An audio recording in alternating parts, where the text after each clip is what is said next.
Okay, so no, for sure. So, hello everyone, and welcome to session 0 of the One Ring campaign that we will soon be playing. Today we'll go over the mechanics, character creation, and God knows what else. We'll see what happens. Yay! And with me are my players, and they can now tell something about themselves. Don't go all at once. My name is Kira. I've been playing D&D for almost 17 years now. DMing for about 15 of those years. And I don't usually stray from Dungeons and Dragons, so this is going to be a new experience for me in a land that I am very, very unfamiliar with. So we're just going to kind of do what I know and hope for the best.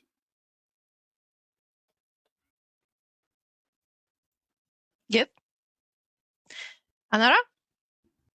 Oh God! Oh no, I wasn't ready.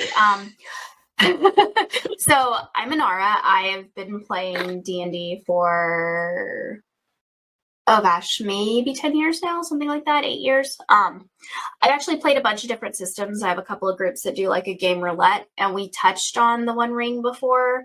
I'm a pretty big Tolkien nerd. I have a White Tree of Gondor tattoo on my ankle that I got the day before I got married. It's a story sometime.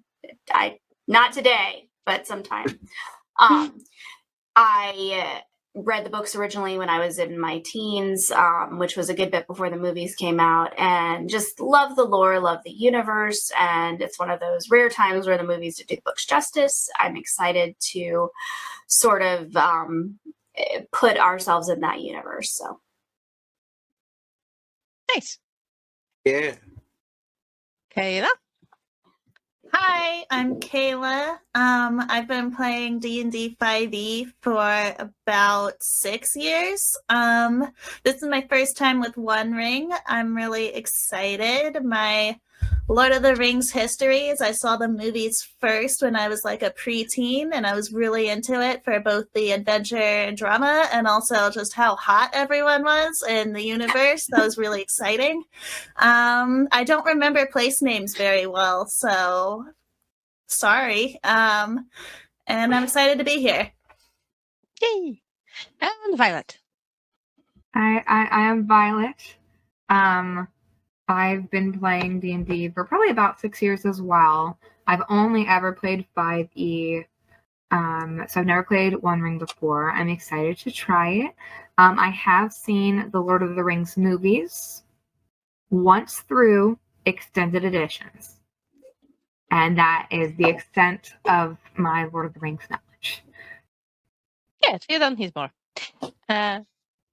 We have Anara to correct me when I get something wrong. Yeah. My knowledge of the lore is basically the Hobbit book and the Hobbit movies and the Lord of the Ring movies. So, Hey, Anara, before we get started, can we get your best? Yes. Actually. Oh no. Actually. I like that. I like it. Yeah, okay. that will work perfectly fine. You gotta Okay, make a face when you do it. Like. So let me start screen sharing so that you can see the character sheet.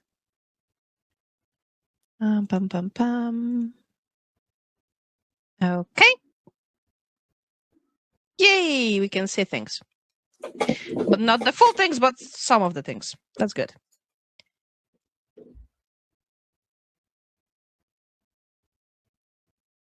Yeah, that won't work. As good as it can get. Okay. We don't only... Okay, let me... If that will work. Yes, that will work. Okay, great. So we can start going through the mechanics of the system. So the basics is that the rolls are done with 1d12, sometimes 2 if you have a skill for that, because you can get skills that will allow you to roll 2d12s and keep the best result. And then as many d6s as you have points in a skill. Those are skills. You can go up to 6 at some point. You probably won't start with more than 3 and something, but with time you can get to 6. We'll get to that later. So yeah, and the thing is that the dice have different symbols. So basically, under the 6, all numbers are normal except for the 6, which is a Tengvar rune. And that basically raises the amount of success you have with your roll. The level of success, because there are 3 levels of success. You can have regular success. You can have great success, which is when you have 1 Tengvar rune. Or you have excellent success when you have 2 Tengvar runes in the roll. And then on D12, we have most of the numbers are normal, but then on 11, we have an Eye of Sauron. That usually means that the roll failed because that counts as 0 towards the total number rolled. But in some cases, it might also have strings attached, as in bad things happening. And also the other thing that we have on D12 is the rune of Gandalf. That's on the 12th. And that's an automatic success. All right. I just need to roll some stuff, and then it'll make sense. Probably. You will probably be still learning the mechanics through the first games. That's absolutely normal, but I'm pretty sure you will get hang of it very fast because it's not that complicated. Next, let's go with the mechanics, going one by one on the character sheet, what is what. Okay, name is self-explanatory. Culture is where you come from, so whether human from one of the 9 options, dwarf or elf or hobbit from the different options there are. Standard of living is basically how wealthy your character is and how much they can afford. We don't do money in One Ring. You have your standard of living, and that marks down if you can afford paying for yourself and probably the rest of the party to stay in a tavern or not. Basically, that comes from your culture because different cultures have different means, let's say. And basically, usually if you get one person who's prosperous, they are absolutely able to pay for the entire party. Cultural blessing is something that you will get from your culture, which is basically, let's go here, cultural blessing. For example, for Barding of Dale, it's a stout-hearted, so that gives you an additional possibility. For example, with Bardings of Dale, they get, when they make a test using Valor, which is the test of courage, basically, they can roll the D12 twice and keep the best result.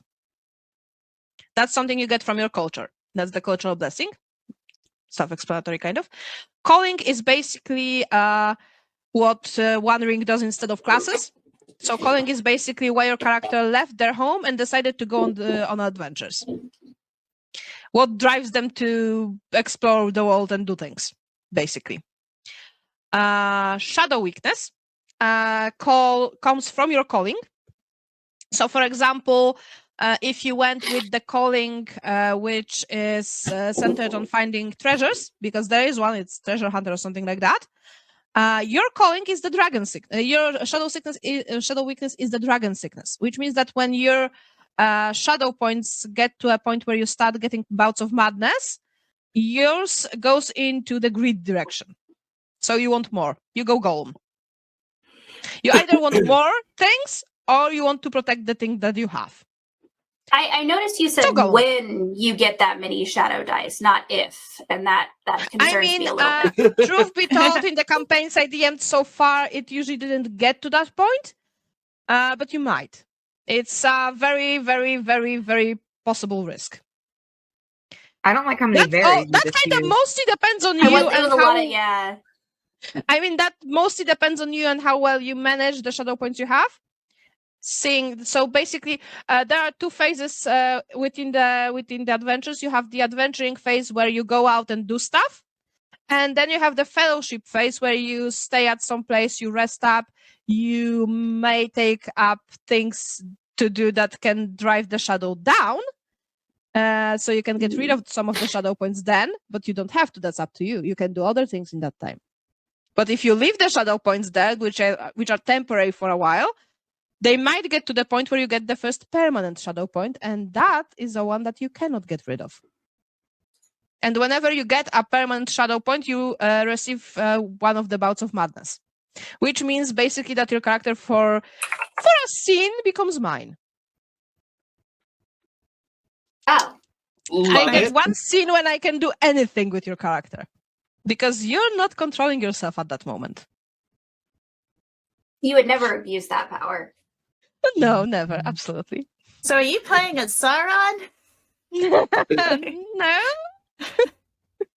Well, nobody knows that Sauron's coming back yet. Well, some people might. Gandalf might be aware, but not many people after that. So basically, here we also have the experience points that we will get.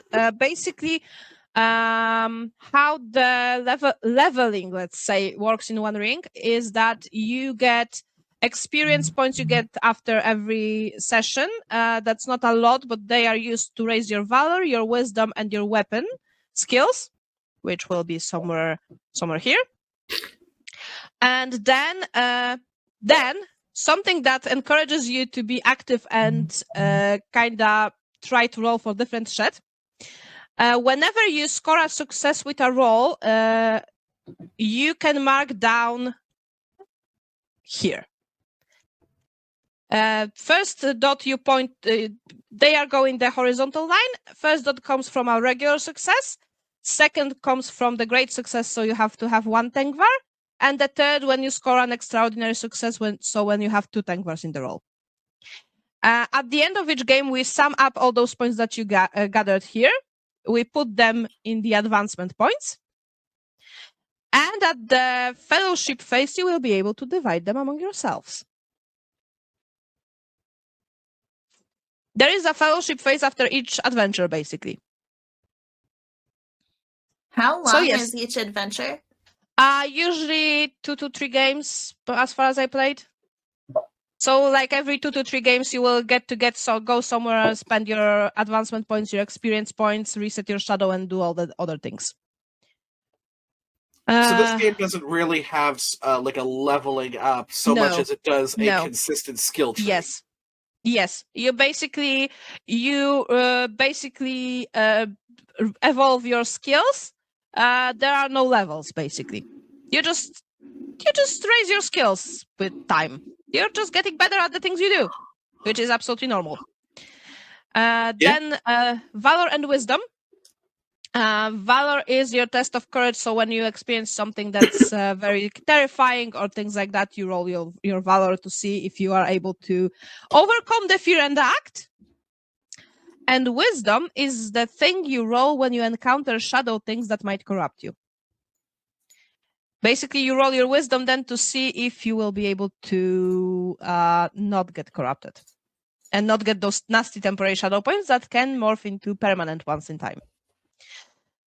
Then the specialties and distinctive features come also from your culture and from your calling, and you can pick up some along the way. Those are basically like your character traits, which can be used to either not roll for a thing, and someone's camera fell off. Yeah, that would be mine again. I'm getting kind of sick of that, to be honest. Happens. We're laughing Happens. with you. Sorry. No, it's okay. It's just like I got a new tripod that is basically like this big metal snake thing that clips onto my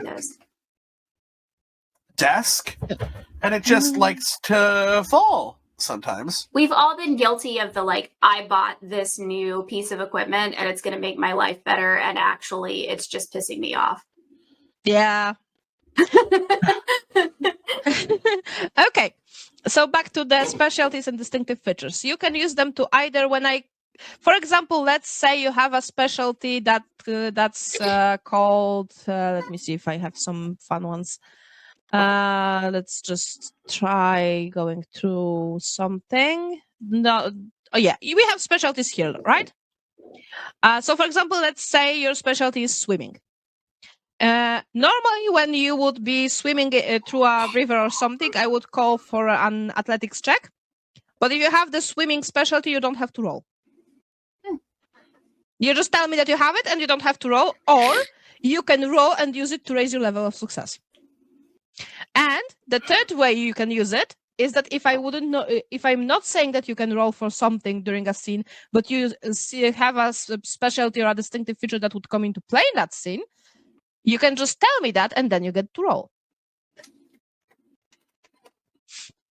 Okay. So yes, that's how we use the specialties and distinctive features. Moving on, attributes. You have body, heart, and wits. Body is responsible for the skills below it. Heart is responsible for the skills below it, and wits is technically it should be below it, but kind of doesn't cooperate with the character sheet as I can see. But also, each attribute has two scores. That's the basic one. So that's the basic one, and then you have the favored, because when you will be creating your characters, you will get to choose how much you can add. You will add to basically when you create characters, you will have to attribute +3, +2, and +1 to each of the attributes, one for each, to raise them and have the favorite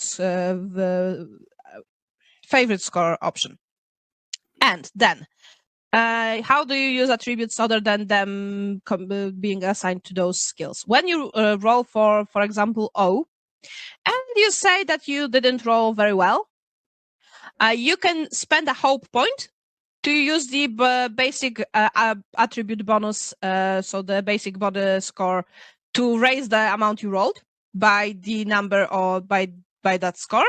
But if your O is underscored, so it's your favorite skill, then you use the favorite value. Yes, I know it's a lot. You will probably learn it best when we start playing. What did you talk about shadow weakness? Did I missed it? Yeah. Yes, I did. Okay, I totally zoned out. I started the character creation, and now I'm reading all the little details. We will get to character creation in a second, because I want to go through it with you so that I can save those character sheets and then have them for use for my own. Well, not for that, but to be able to transfer them to Roll20, basically. Back to shadow weakness to retell you about it. It comes from your calling, and it's how the shadow affects you, and it's how the shadow can get to you, basically. Okay, I'm looking at the individual, but I guess looking at the individual shadow weaknesses and what they mean. Yeah, they are very different. Sure. Sorry. Yes, we will when we start creating characters. Okay, then the damage. So basically, when you have your weapon skills, each weapon has its own damage value. You don't roll for damage. The damage is just static for every weapon. But then, if on that roll for hitting with your weapon, you have a Tengvar on the D6, you add this value. You add the damage value to it. So on top of the damage from the weapon, you add additional damage from your own. And then we have the parry skill. That's so basically when we are in combat, we have stances, which I should probably show you, but let me see if I will be able to. Do I have the stances loaded?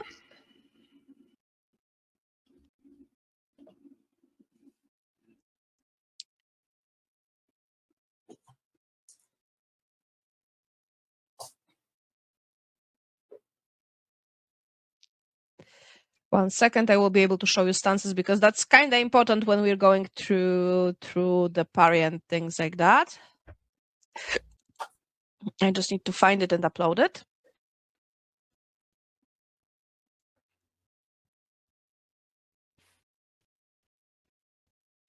Good thing I made some cleanup in my files today, so I am actually able to find things.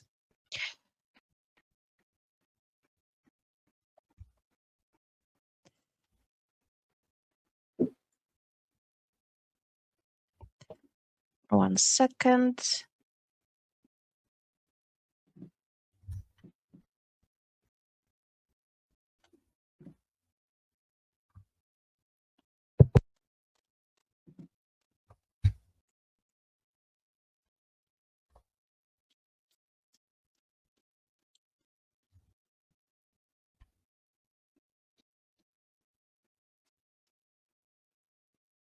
Okay, we're switching what I'm sharing. Here are stances. So when we go to combat, there are stances in every combat that you take and the opponents just come at you. So we have the forward stance, which are the people that stand in the very front row, basically throwing themselves into combat. Then we have the open stance, which are also people in the front line, but a bit more reserved. More like having enemies come at them than coming at the enemies. Then we have the defensive stance, which are people that are also the first line, but taking a more of a defensive approach, so like raised shield and basically defending. And then rearward is where we have our archers. For archer to be able to use bow in combat, there have to be at least 2 people in front of them on the other stances. So if you want to have an archer in rearward, then there has to be at least 2 people in either the defensive, open, or forward. It can be 1 person in forward, 1 in open, or 1 in defensive, 1 in open. There just has to be 2 people in front of the archer for the archer to be able to shoot. Because otherwise the enemies come at the archer. Could there be like 2 forwards, or do you need 1 of each? No, you can. Each of you can take whichever stance you want. You can all go into forward. You can all go into open. You can all go into defensive. You can go to whichever stances you want. And each turn in combat, you can change your stances. You don't choose your stance for the entire combat. You choose this every turn. So basically, you can start in forward, but then realize that maybe defensive is a better place to be. Basically, the enemies will first come at the people in the most foremost stance. So if we have somebody in forward, the enemies will come to the person in the forward stance first, then to the people in open, then to the defensive, and then to the rearward. But they will only go there if there is more than 3 enemies per person. So if you are fighting 3 enemies and you have 1 person in open, then they will all flock to that person, and the others can just attack them from behind. Or things like that. Basically, the others can just attack the enemies. The enemies will just focus on the person in the most forward stance that's taken. Another thing is that your AC kinda is partially due to your stance, because as you can see here, you have the TN, so that's the target number, which is what we call DC in One Ring. So basically, if you're in the forward stance, your target number to hit you is 6 plus your parry. Parry is here. So parry plus the target number of your stance is how hard it is to hit you, what the enemies have to roll to hit you. So as you can see, it's parry plus 6 in forward, parry plus 9 in open, parry plus 12 in defensive, and parry plus 12 in rearward. But this is also how hard it is to hit your enemies, because it is going to be the target number for the stance plus their parry for you to hit them. So and that doesn't depend on where the enemies are flocking to. That depends on which stance you are in. Because basically, if you're taking the defensive approach so that it's harder to hit you, it's automatically harder for you to hit them. Because you're more focused on defending than on attacking. Okay, so clarifying question. Yep. The enemies do not have a stance then? No, Okay. they do not. Because I was like, if someone was in rearward trying to hit someone who was in forward, how in the hell does that work? No, basically the enemies don't take stances. As I said, they will flock to the person in the most forward stance. So basically, if you have a person in forward, they will flock to the person in forward. If there's more than 3 enemies for that, more than 3 enemies attacking, then they will move to the next person in the next stance. They will go first to the people in forward, then to the people in open, then to the people in defensive before even getting close to rearward. Usually there's not enough enemies to go to rearward. That's why the archer prefers to have 2 people in front of them to be able to shoot. Because if somebody manages to get past all of you and go to the rearward, the archer cannot use their bow anymore. Because if there is an enemy attacking the archer in the rearward stance, that archer cannot use the bow anymore. Because bows are not great for melee combat. And if somebody managed to get to you to fight with you, you're in melee combat. Yeah, that's fair. Valid. Yep. And as I said, you can change your stances every turn. And the way initiative works, we also don't roll that. It goes with the stances. So first there are the player characters and then the enemies in the forward stance, then open, then defensive, then rearward. It might change if the enemies surprise attack you, then the enemies go first, but still we go forward, open, defensive, and rearward. On the other hand, if you manage to surprise your opponents, you open the attack, so you have the first round of surprise, so you can attack. Each of you can do an attack before even the start of combat, before the enemies have a chance to react. And another thing is that archers, on top of that, get an opening volley. So whenever we start combat, whether you surprise the enemy or not, the archers act first. First, the archers shoot, and then we start combat. Okay. And there are some skills, I believe, in Hobbits mostly, that can allow for you to have more than one opening volley. Because Hence the who's Hobbits to making say the you cannot... best archers. Yes, Hobbits are the best archers, that's why. But they are. In One Ring, anyway. So that's the stances and how the parry comes into it. If you use a shield, your shield can help with your parry amount, because it will add a bonus to your parry. Then armor. Armor comes from the armor you're wearing, and that is an amount of dice you roll if the enemy is trying to wound you. Because normally your damage comes from your endurance, which we'll get to in a second. But the enemies can use special attacks, and you can do the same. Or if sorry, my mistake, not special attacks. Basically, each weapon has an edge. Edge is a number that you need to roll that or above on a d12 to get the edge, which is a chance to wound the enemy. Then you have the injury rating, which is basically the target number for the enemy to roll to not get wounded. And that you roll with your armor. And the enemies can also, the weapons of the enemies also have the edge, also have the injury ratings. So if they roll the edge, you need to roll your armor to see if you will get wounded or not. If you get wounded, you automatically become weary, which means that on the D6s, you do not use the 1, 2, or 3. You don't count that to your total. That hurts. Yeah. So basically, a weary roll looks like this. Because that would be 1, 2, or 3. So now it's 0. So that's what. So if you're wounded, you're automatically weary. But also, if you are wounded and you drop to 0 endurance or get wounded again, you die. Sorry, the way to repeat that last one? Yeah.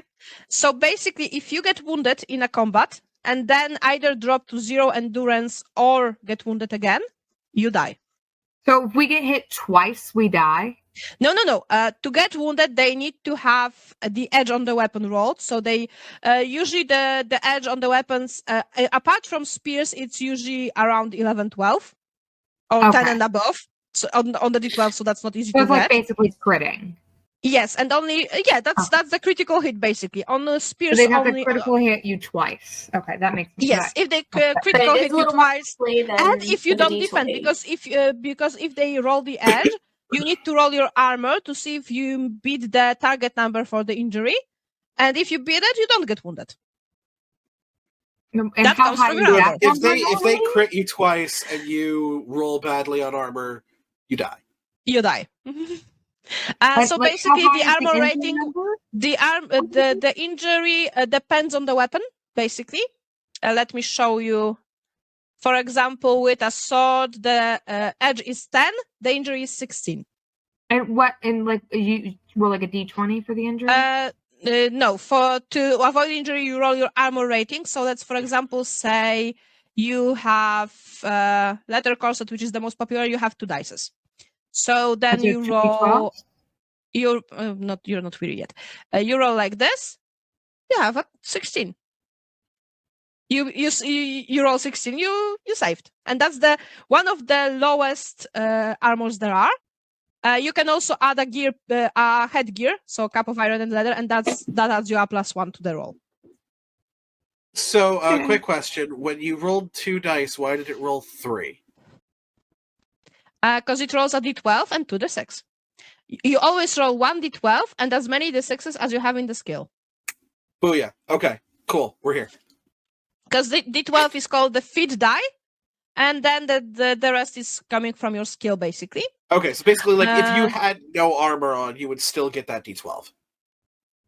Yes, you still get the, and same goes for every other skill. If you don't have even 1 dot in that skill, you can still roll a d12. Okay, perfect. So that's that. Okay, Terrifying. going back. So yeah, that was how the wounds go. And to treat a wound, basically that you can do only out of combat, and that needs to be done with somebody who has some healing trained. Because they need to roll for healing to see if they will be able to treat the wound. Until they treat the wound, the person wounded doesn't recover endurance. Or recovers very small amounts of it. Which is obvious because you're wounded and your wound is not treated, it's not gonna go great. Nope. And basically once the wound is treated, you start recovering endurance. Once your endurance is above your fatigue level, which we will get to in a second. Until that raises up to above your fatigue level, you are weary. Once that goes away, you are no longer wounded and you are no longer weary. Okay. So yes, resting and healing your wounds matters. So what's the difference between wounded and weary?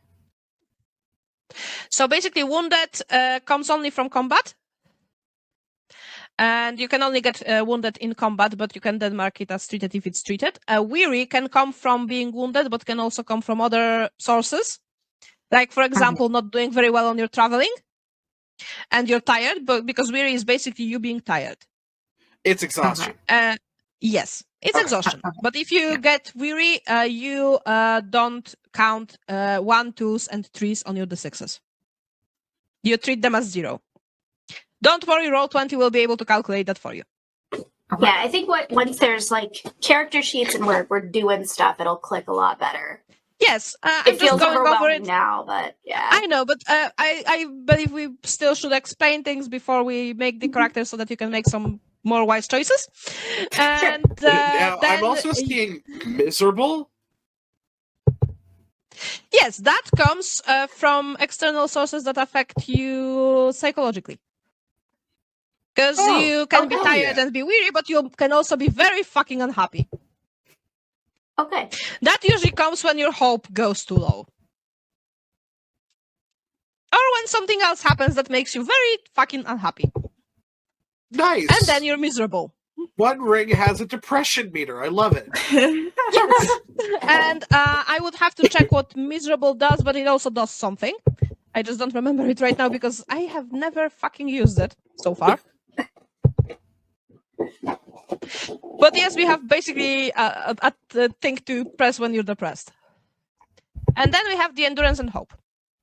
Hope will come when you create your character. You will have certain amount of it. And hope you can use to basically, let me just get the mouse out of the way. So hope you can use to, when you roll for a skill and you didn't roll well enough, as far as you know, you can spend 1 point of hope to add your attribute bonus to the roll, or the favored if that skill is the favored one. But in order to regain hope, we have something called a fellowship pool, which is here. Fellowship pool usually stands at the amount of people that are in the party. So for you right now, that would be 4. If you have a hobbit, that's additional 1 because hobbits count as 2. And there is a skill for Bjornings that they can bake honey cookies that also raise the hope, the fellowship pool by 1. That's fun. That's adorable. And I believe some elves have the possibility of making lambasses, so the elven bread, that can also not maybe raise the fellowship pool, but give you additional hope points to spend on travel, which is also useful. So that's the hope, and to regain it after each game, you take the fellowship pool and divide it among yourselves. So you have 4 in fellowship pool if you don't have hobbits or other things I just mentioned. And you can take that 4 and you divide it amongst yourselves as players, and everyone can raise hope by as many points as you give them from that 4. Can you go above So your yes, start? No. Okay. You start at your max, which is why here we have the starting score.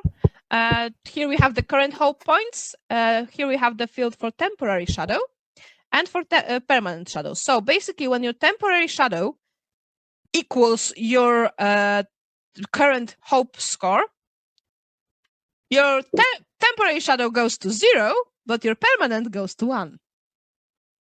And you receive your first bout of madness. Basically, as long as your temporary shadow stays below your current hope score, you're good. If it matches it, you're in trouble. But hey, then you can start anew gaining the temporary shadow. You just have 1 permanent one that you cannot get rid of, because temporary shadow points you can get rid of in the fellowship phase. The permanent ones are not able to be taken away. They are there to stay. And then we have endurance, which is basically your hit points. You have your starting score, you have your current score, but first it gets reduced by the amount of equipment you wear, because the things you wear are heavy sometimes, and that goes to your fatigue from encumbrance, which is here. And then you can gain fatigue in travel. If you don't roll well for travel, you can get tired. Guess why? And that also counts towards lowering your current endurance.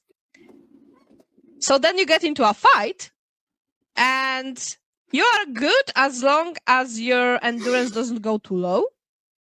Because when you're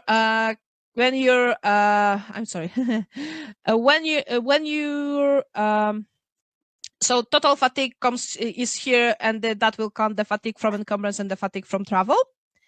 And when your current endurance goes to equal or below your total fatigue, you go weary, because you're just tired.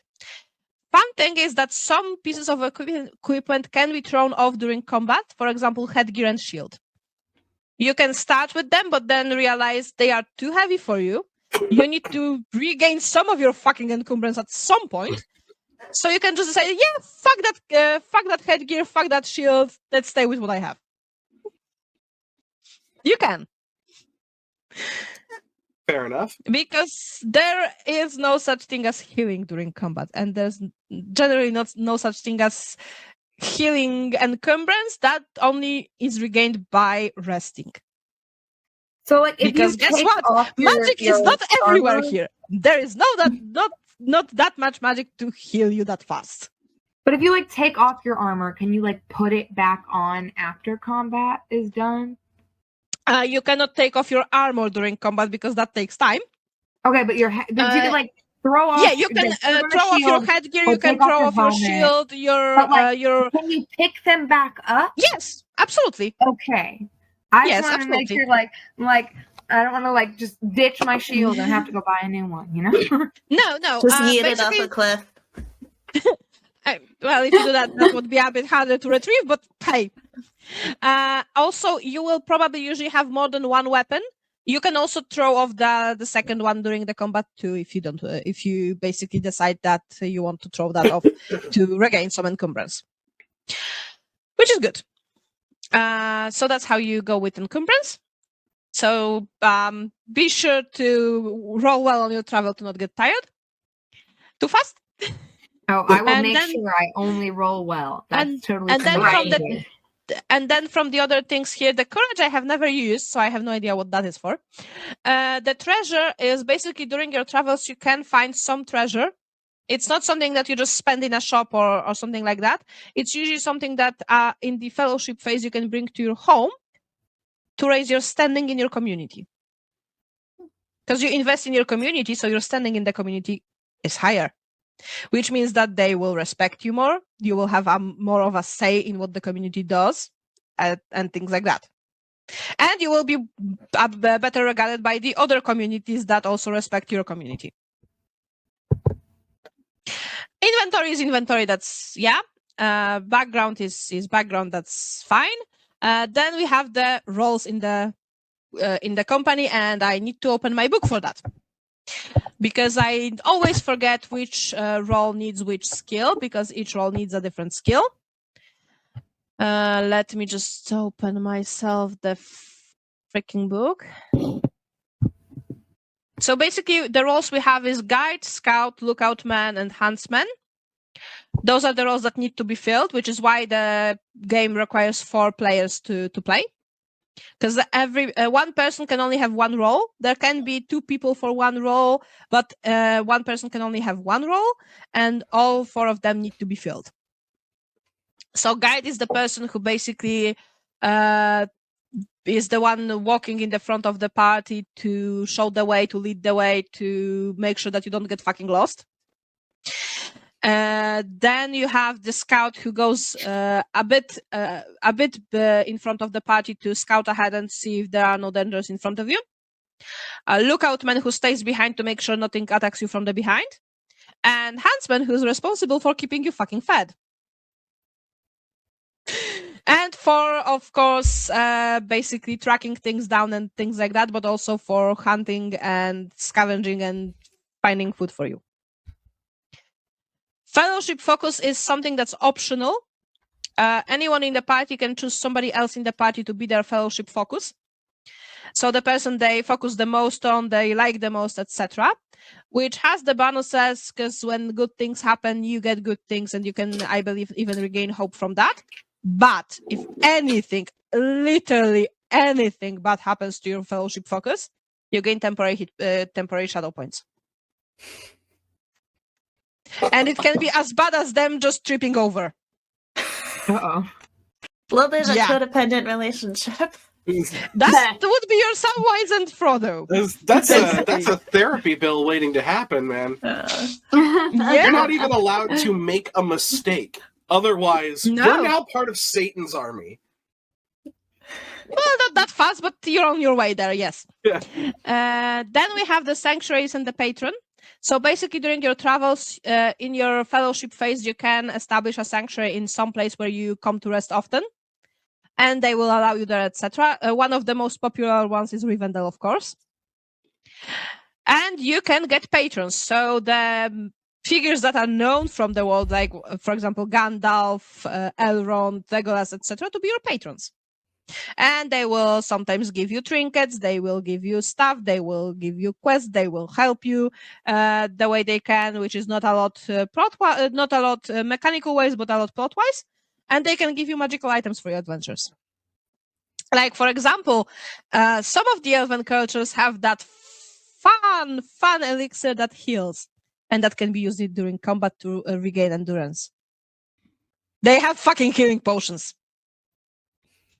But you need to get, for example, Elrond to be your patron. And that usually involves you talking to him and convincing him that he should be your patron. I sense that Legolas may soon be mobbed when we. I mean, to be I would love honest, Legolas to be our patron. I'll put in a good word for us. It's like, look, the word patron is used sparingly here. What we're asking you to be is our harem leader.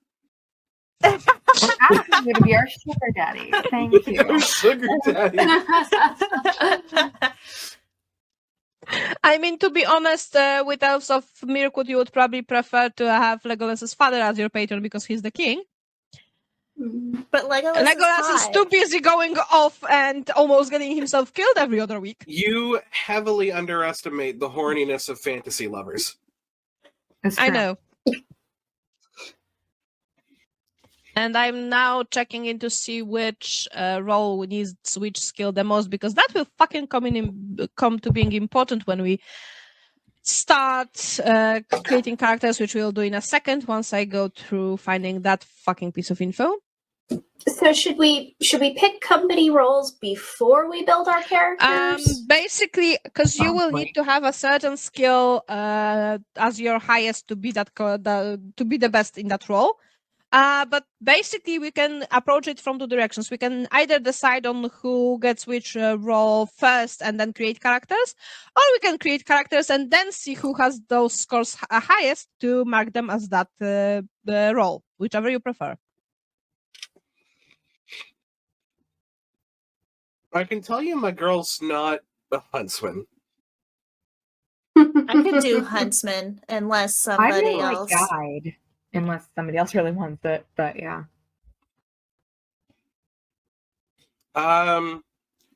You do guide, I could do scout, I guess.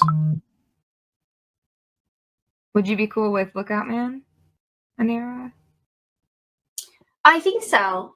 I played a little bit because I've got my background and stuff. I think that'll work and I have a horse, so I could ride ahead and scope things out, or like at least have a better. Yeah, because Lookout's at the back, so I think that would work. I could do Oh, either yeah, the one. horse So you'd catch up pretty quickly. if you have like a preference towards scout or lookout, I could probably do either. No, I can be Lookout. That works. Okay.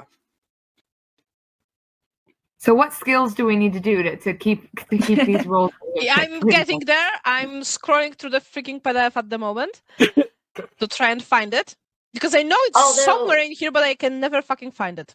I would assume huntsman is wit, just because hunting and searching are both under wit. But I don't know. Yeah, that's the only thing, is it looks like a lot of this is already determined by our background. So like we can probably pick some other traits that may help us. But it looks like the actual skills are already determined by the back, because I know we've already picked backgrounds. Because we get our common skills, but then you get to like add points to it while we're making the character sheet. Oh, okay, cool. So we can still make some of them higher if we need them to be. Okay. So I was playing around with the character sheet earlier. I didn't actually make the character, but I was just trying to see like what the different things did. I ended up fully making my character, but I was like, I also don't know what the hell most of this is. So I'm just going to do this again. We can make it again. I think I had it, but I just lost it. Okay, and also important things is that attributes also count towards other things than just skills. I believe your so basically when you have on the character sheet so your damage comes from one of the attributes. Just check which one. Probably body. I think so, yes. But it might be heart, because heart battles under heart.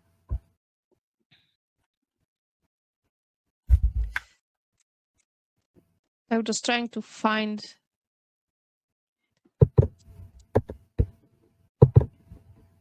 Okay, here we go. Okay, so basically the breakdown of the roles is that guide is in charge of all decisions concerning route, rest, and supplies. Scout is in charge of setting up camp and opening new trails.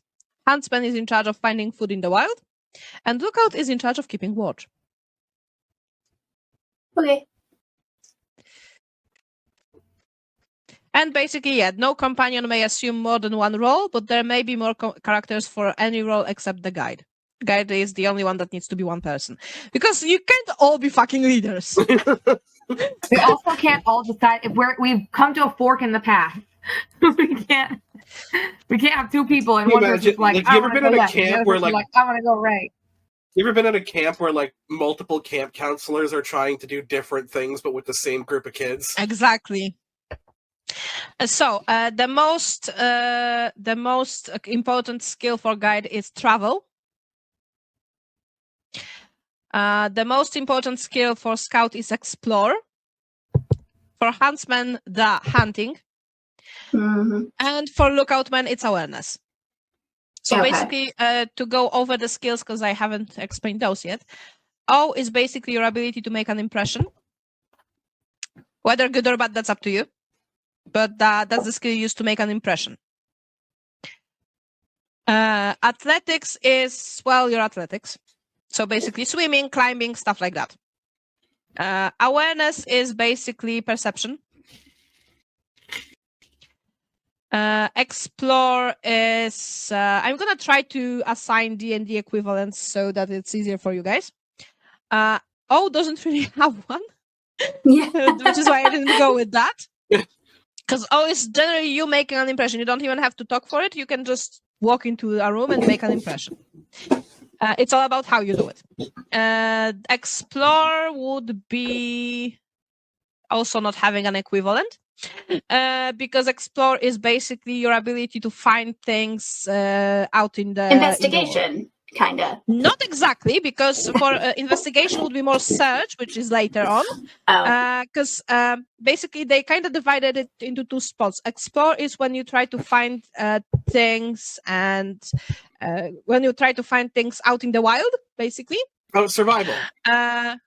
Kind of, but also not exactly, because then you have also hunting, which is tracking and things like that. There's an actual survival skill too. Explore is basically you're exploring. Basically. It seems like a system where you can probably make a good argument for using different skills for something if absolutely. you make a good argument. And you absolutely can. And you absolutely can. Song is not only singing, but that's also telling stories and things like that. Craft is your ability to make things, whether it would be from metal, wood, paper, or anything else. It's basically you crafting things. Inspire is your ability to inspire other people. You can inspire whatever you want in them, but you can inspire them. Travel is the skill you roll for traveling. So basically, how good you are in walking for long distances, how well prepared you were for how good are you at preparing yourself for the travel and things like that. Insight is, well, insight. Same as in D&D. Healing is your healing, self-explanatory. Basically, you use that to treat wounds, basically, and heal other things. Courtesy is your ability to navigate conversations with taking into the regard the rules of conversation in different cultures. Time out real quick. Who is going to take healing? Someone who is volunteering to take healing. Yeah. Like whose character does it go with? So like, I know we picked our backgrounds, and I know those charts come with the base level skill, and then we have to like use points to like make those higher. So does anybody already have like a 2 in healing? Because I see I have a 1 in healing. I have not started making my character. No healing. I've not started making my character. Who's? Well, I guess like whose does it fit with? Like whose character I could would probably it make do sense? healing. I was gonna say Okay. I'll probably take some in healing as well.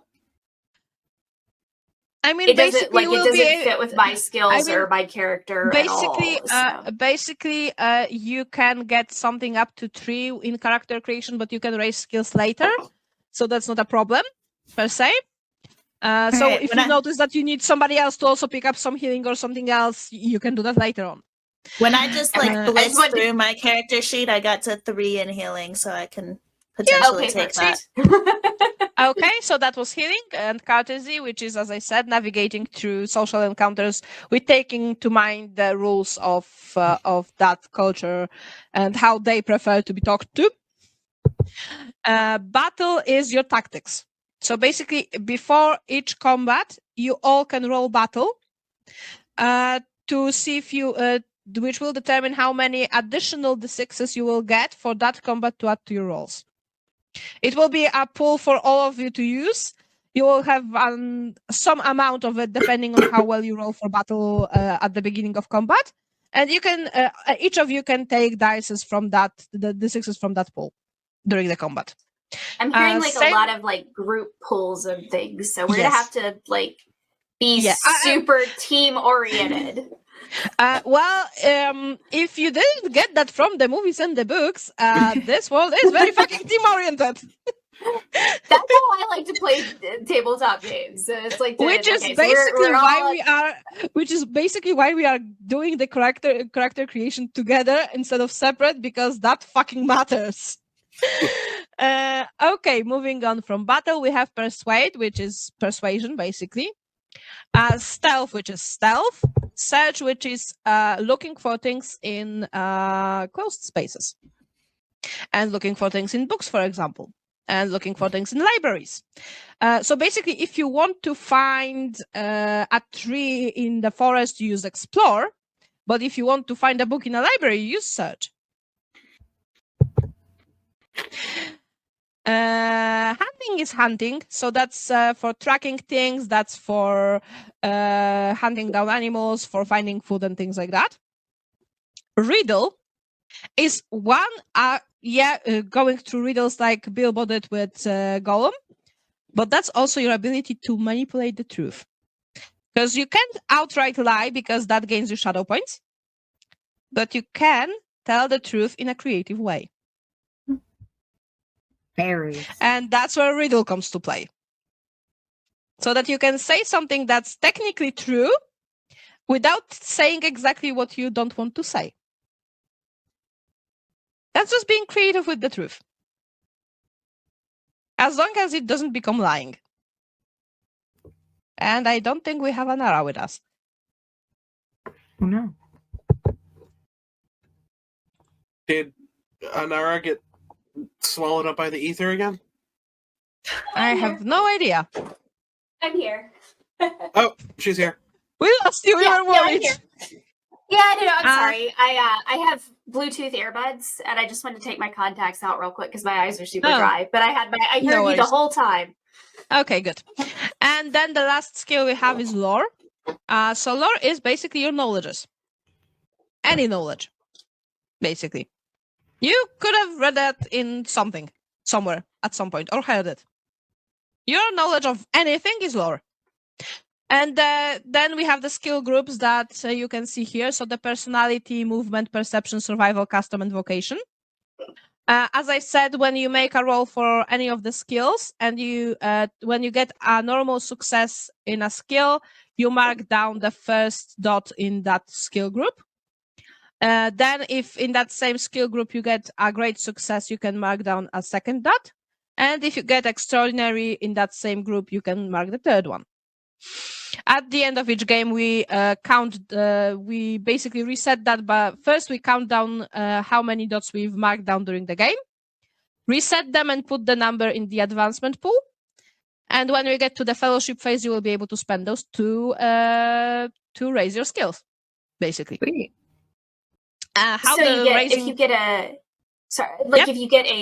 get a one success in one of those skills, then you get the dot. Basically, if you get a success in awe or inspire or persuade, you get for first success you get the first dot. Then if you roll for that same skill group again and get a great success, so with one Tengvar, so 1 6 on one of the d6s, you get the second dot. And then if on another roll from that same group you get 2 6s in the roll, you get a third dot. And so it very much incentivizes you to use a lot of different skills. Yes. Okay. Absolutely. Incentivizes you to use as many different skills as you want, and to ask for the permission to roll things even when I don't say that you should that you have to roll. You also can tell me that you want to roll for things and do things. And you can convince me which skill you want to use. Clarifying yes, question. technically for swimming you need to use athletics, but you can use craft to make yourself a shift make boat, and then you don't have to roll athletics. You roll craft to see how good the boat is. Okay, so let's say that you are making an inspiring check, and right off the bat, you get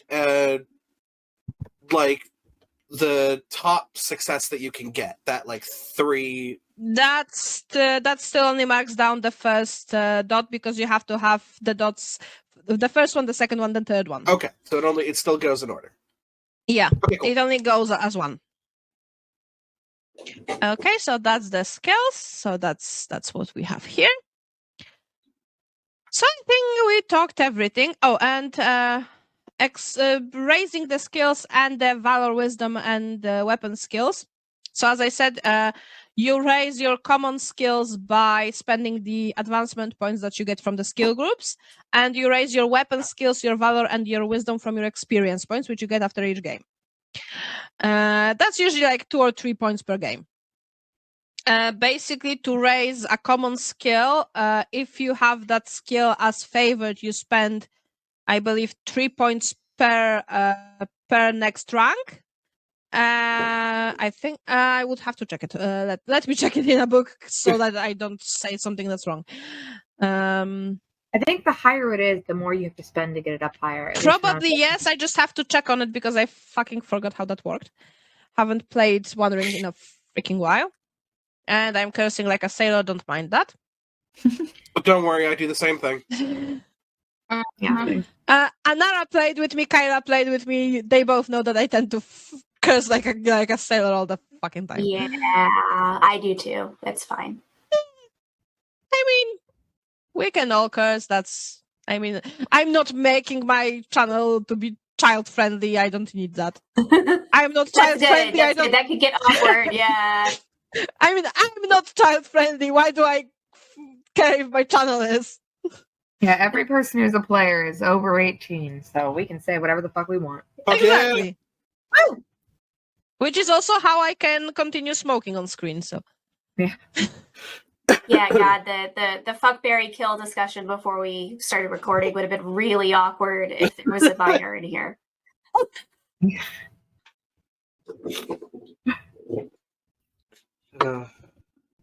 Yeah, man. That part wasn't recorded. You guys missed out on some top-notch fuckberry kill. Fun, spicy takes too.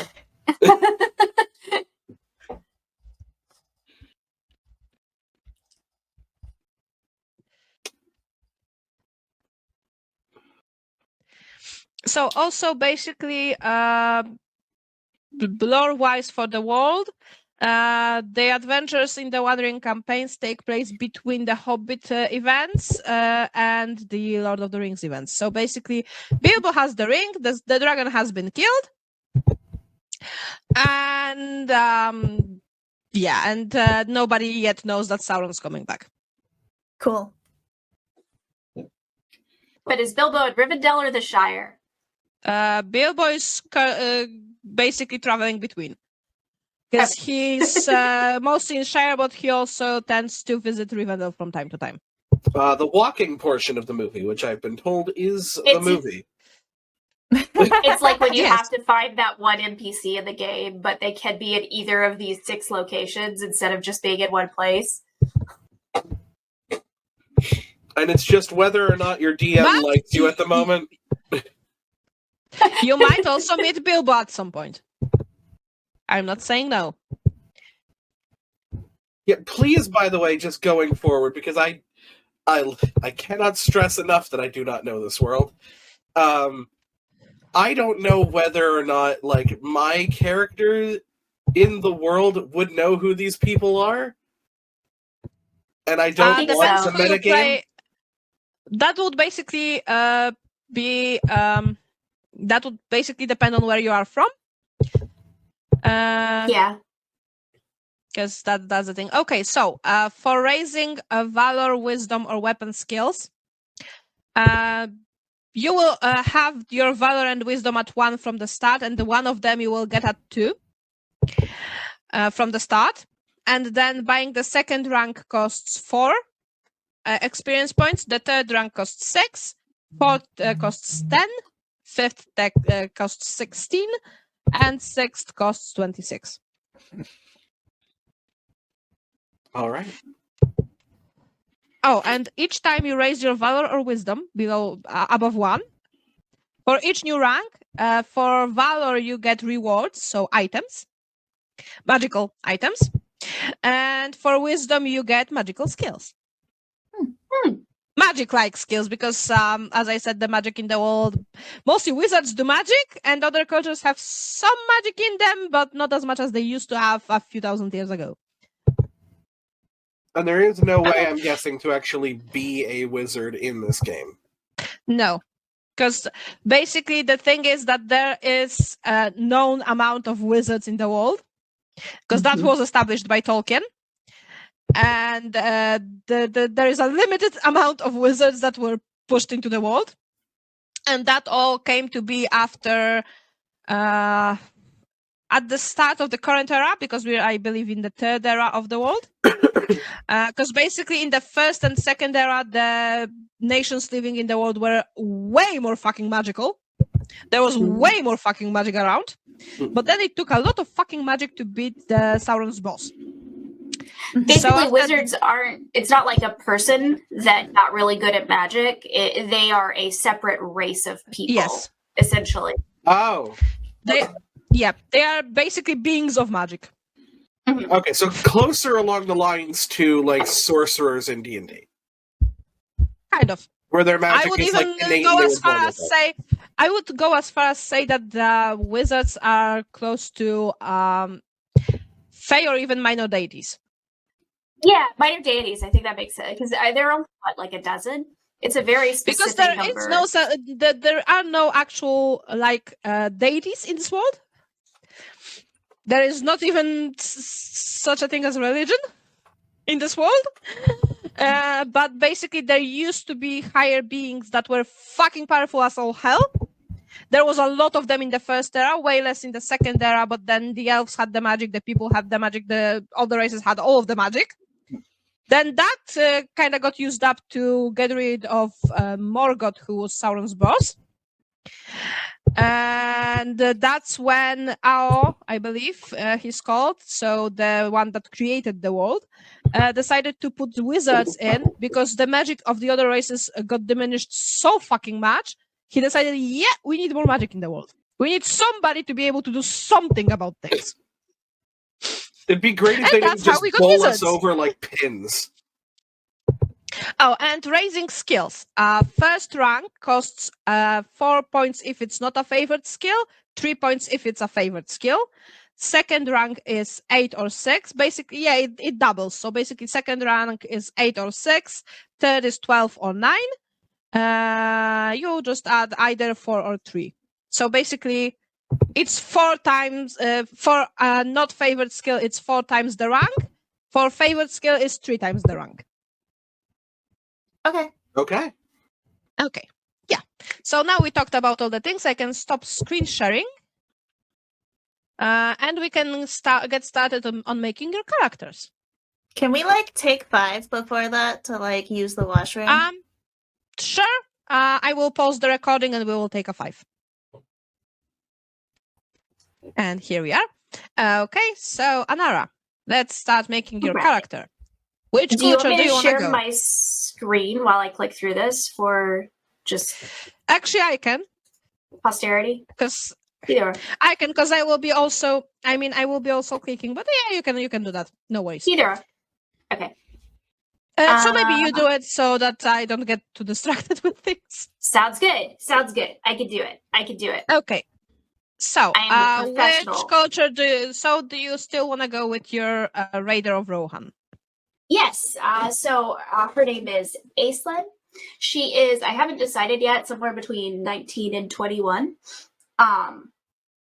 And she is a shield maiden of Rohan. And she is, I picture it as kind of a rough and tumble culture and maybe a little bit male driven. Whether that's how you play it or not, I don't know. But so she kind of has a little bit of something to prove.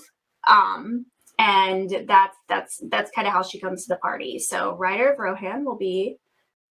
Yeah, and which background. cultural blessing did you go to? Faithful Beyond Fear, or? I picked Faithful. I thought that it sounded like it honestly, the other one sounded more useful, but this sounded like it fit the character the best, and I... Okay. So we go Faithful Beyond Fear. Weapon skill, we're going to specify sword. I just like, I don't know, spears are so big. So and basically, in my with head, she's with small. each, I want to touch on this one. So basically, with Yeah. each character creation, you will get to choose between either having one weapon skill as a favored one, like you have with sword here, or you have, or instead of being, instead of favoring a weapon, you can just have the two dice from the beginning in a group of weapons. So in your example, that would be spears, because there is more than one spear, basically. There is more than one type of spear, so that's why there's basically a group of for spears, because there's a spear and there's a great spear. They are different in the damage dice and the edge and the injury, basically.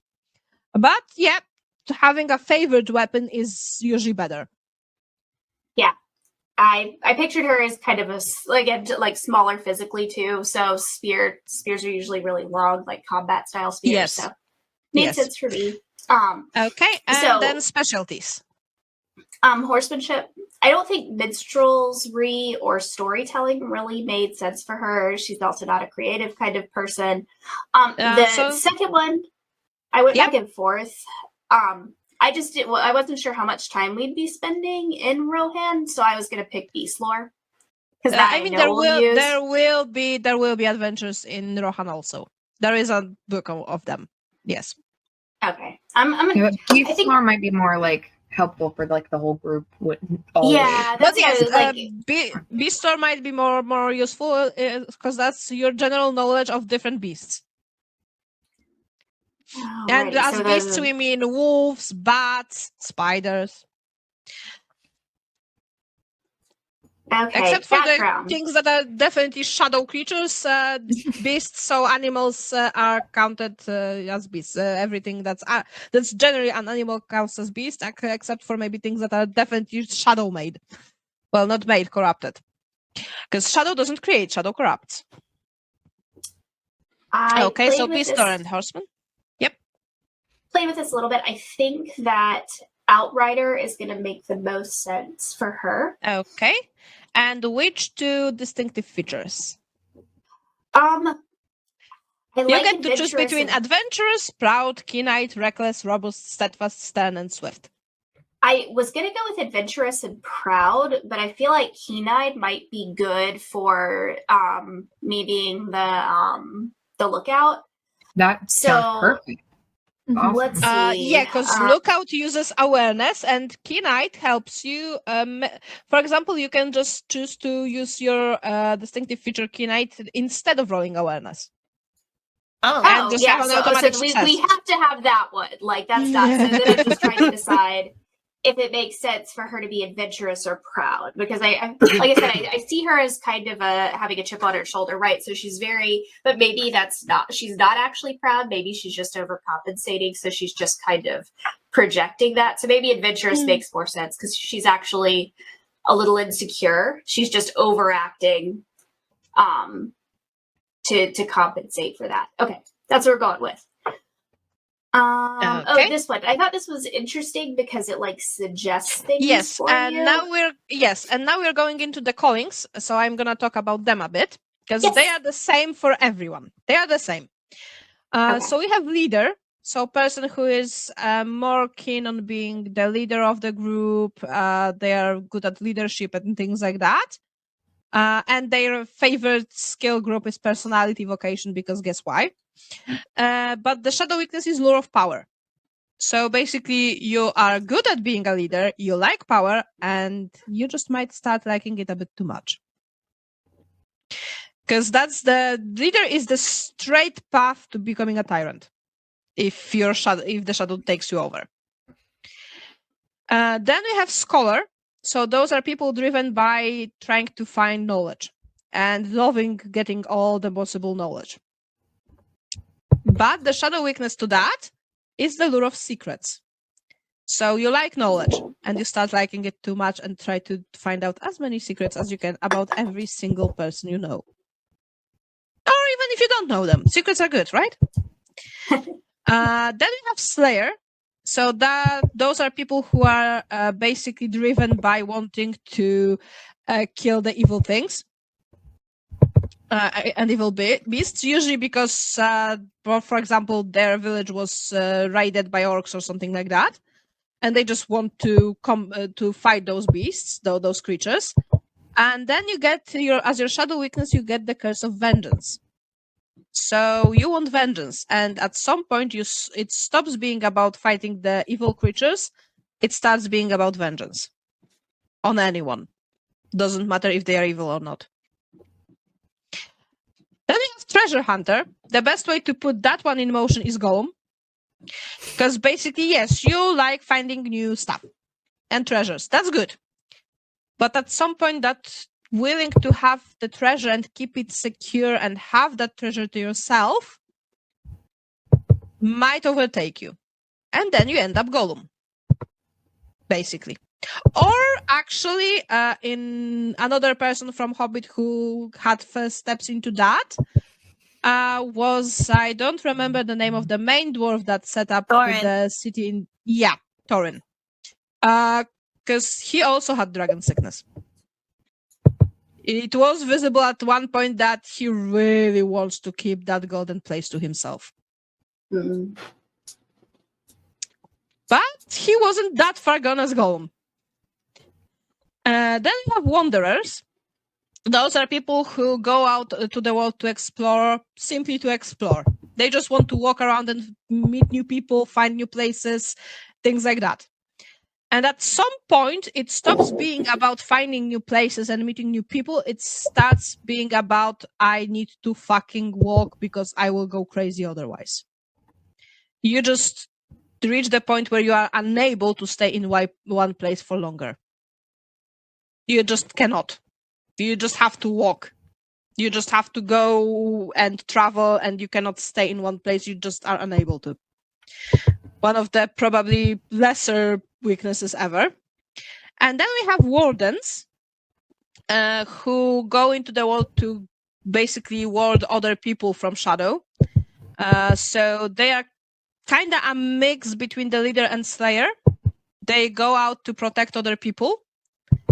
And they also get the lure of power as shadow weakness, but they are not that much into being the leader and going to being a tyrant as much as they will protect what they want to protect at any cost. To the point where they might reach a point that they decide that, hey, if I kill you, at least you're safe. So yes, that's how different callings can go evil very fast. Well, not very fast. Depends on you. Does anyone's character feel like a leader based on what you've envisioned so far?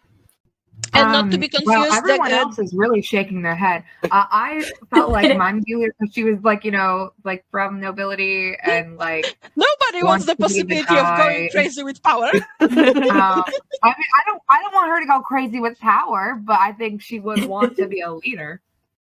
Okay, I asked because fair to mention, the calling of a leader doesn't mean that you have to be the guide. Yeah. You're just the leader. Just because you're the leader of the group doesn't mean you have to be the guide. Good leader recognizes where other people are more fitted to guide them during travels. Yeah. Also, can't we also overlap callings? Yes, absolutely. So you can overlap callings all you want. That calling too, you can have it too. No, I asked because like for group dynamics and from a role-playing standpoint, right? Like I could push this character either way. But I think she's less likely to be a leader if there's like another character. I just don't want it to be a situation where like we actually get in there and nobody wants, like there's not a person who's going to step forward. But if you think your character is one who would do that, that's perfect. We have that kind of. I would say dynamic. That it would be best for the leader to be also kind of the face of the company, because as far as all of you can talk during social encounters, of course, it's usually good to have somebody who introduces everyone, because some of the bigger personalities that you might talk to prefer if there is one person introducing everyone in the introduction phase of the social encounter. Because yes, social encounters have phases, and we will get to that when we get to social encounters. Yeah. Social encounters is my favorite part of D&D. Mine too. Yes, basically, one thing Wandering does best is that it has separate set of separate part of mechanics that are used for social encounters, Mhm. separate for combat, separate for travel. Because all three of those things play equally important roles in this system. Because as you might have seen in the movies, etc., they do a lot of talking, they do a lot of traveling, and they do some combat. I see this character as being a little quick-tempered, maybe a little spicy sometimes. So I think that it's good that we have someone who might be a little calmer. So I'll kind of lead into that because that feels right for her, since there's someone else to kind of be that good. And you've got the ability connections too. So Yes, and also All as you can see in the character creator, if the frame around the calling is boldened, that means that's a preferred calling for your culture. If the line is dotted, that would be an unusual calling for your culture. So I think Doesn't mean I'm you back can in- stake it. It doesn't mean you can stake it. It just means that's unusual. I'm back and forth between Slayer and Wanderer. I think I'm going to go with Slayer just because she feels more intentional. Like Wanderer feels kind of like I'm just going out to see what happens, and Slayer seems like I'm going to do things, and that's how. Yes, the I'm character going out feels, to so- kill things. Yeah, I'm going out yeah, to kill like, little things. Basically, very- also one of the things in the system is that if you are fighting evil things, so the shadow creatures, so like the orcs, the giants, the trolls, the spiders, the wolves, things like that, you usually fight to the death. But if you are fighting people, then you don't fight to the death. It's just basically written into the system that if you are fighting people who are not yet completely evil, and that would make them something else basically, you fight to get them down, to get them then taken into custody of whoever's in charge of the region. Nito Bandito. You only kill the things that are actually evil. Fully evil. I think I'm going to go with Orc Lore for my like favorite enemy or whatever. Like the Okay, calling, so your additional trait from calling, you take Orclore. Yeah, because I feel like they're very close to. I just feel like it's something that would be. I mean, because Wolf Lore just seems like it would get we'd out level that really quickly, and it would be super helpful. And I Sure. don't know that we're going to be fighting. I Yeah. mean, Anyway, wolves, that's my gut. So basically, you already have Beast Lore, so wolves are kind of covered by that. But Beast Lore is good the deal. more generic knowledge about beasts. Wolf Lore would be if you were focused on wolves. Orc I hate seems wolves. like the ones we will likely encounter the most of that, and I don't know that for a fact, but that's my gut. Don't get me wrong. With all the adventures, you will meet every single one of those groups. Sweet. Dragons All included. right, go with my gut. Oh, Go with my God. gut. Dragons favorite included. skills. Dragon noted. Dragons Um, included. Because Smaug was the last big dragon that was alive, but there are smaller ones. There are tiny dragons. And they are still around. Not tiny. They are still not tiny. They are just smaller than Smaug. Well, I mean, you know, tiny in dragon sense, not tiny in our sense. In your sense, that's still bigger than a building. You're like, oh look, it's a baby. I Okay. think Oh God, it's a baby. based on our previous, I think I'm going to go with athletics and stealth because I see this as a very physical character. I don't think she's going to be the one that's like talking through Okay. things necessarily. And now you have your attributes basics from the background you took. So you have 6 in body, 4 in heart, 4 in wits, and now you assign +3, +2, and +1. So your favorite Okay. attribute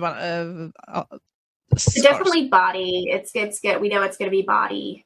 And then You're gonna have crazy body. yeah, she's a fighter. She's a spitfire. Brianna fucking Tarth over here. She's tiny though. Like she's a little like she's small and fierce. And then let's see. We set insight was this awareness was this, that works because that's a body skill too. So that so we'll be in good shape for me to guide the rear. I can't remember what we called that. The lookout. I believe that probably your parry comes from your wits, so you might want to have that +2 in wit. No, that's favored, so that doesn't matter for parry actually. Um, Where do you want your +2? Heart or wits? I like that because I think the Inspire and I have a good plus in travel already, so I'm not worried about that. But like healing, courtesy, we know those aren't necessarily your things. So yeah, I Okay, think so we'll you go take with +2 in heart and +1. +1 in wits. Yes. I think that's what Okay. we're going with. So that also evens them And out. So that's not too bad. do you want to start with 2 valor or 2 wisdom? So 2 valor and then 1 additional magical item, or 2 wisdom and 1 additional skill? Well, not skill, virtue. Definitely 2 valor. Okay, great. So now we can choose your reward, so your item. So basically, the armor, the spear, and the helm are the things that are only for your culture, and then from cunning make you are the things that are available for any culture. I believe the spear is not something you will be interested in, because why do you need a spear if you don't use spear? Yeah. The armor. That will be any type of leave armor these that up long enough so other people can read them. Yeah. So basically, the ancient mail of Gondor, that will be any armor that you actually wear. But that will give you, because in the combat you also can take tasks like rally comrades, etc. But if you take a task, and we will get to those when you get to the first combat, because really I don't want to overload you too much. There are different things that you can do in combat instead of attacking that can help your companions and things like that. So with that armor, if you take the task of rally comrades, which gives them, I believe, a bonus to something, I would have to read through to it. But when you choose to do the rally comrades, you will also be able to do an attack if you are in the forward stance.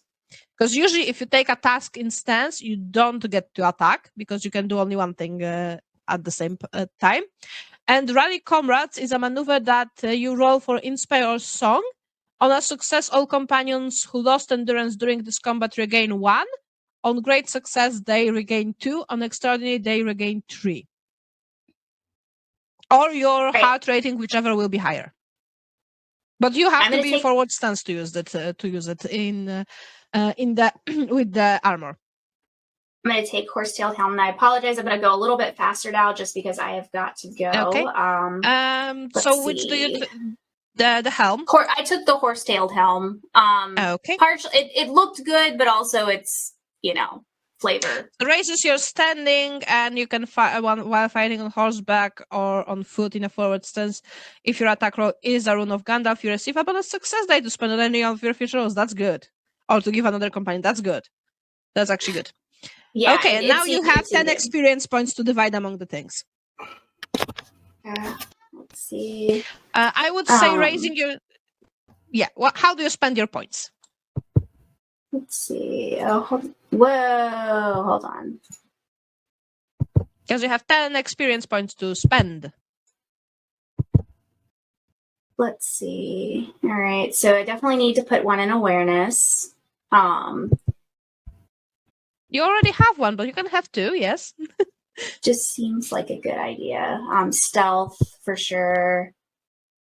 Do I have a short sword or a long sword? Does it? You have a sword. You have basically a sword. So it's not a short sword, it's not a long sword, it's a sword. So short sword would be a shorter version of a sword, long sword would be the two-handed kind of version, and you have just a general sword. Okay, so apparently I messed up when my event is. So I will also probably speed through this a little bit when it comes to my turn. No worries. You will be right after Anara.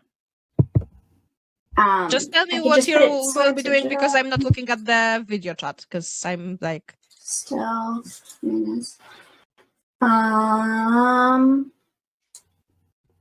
Right, so I did stealth, I did awareness, I did 1 in swords in general. I'm going to do 1 in lore, because you said that was good. Why 1 in swords if you already have 2 in a normal sword? I switched to swords instead of specifying short sword or long sword. But you already have the normal sword as your favorite. Okay, so it doesn't give me more. No.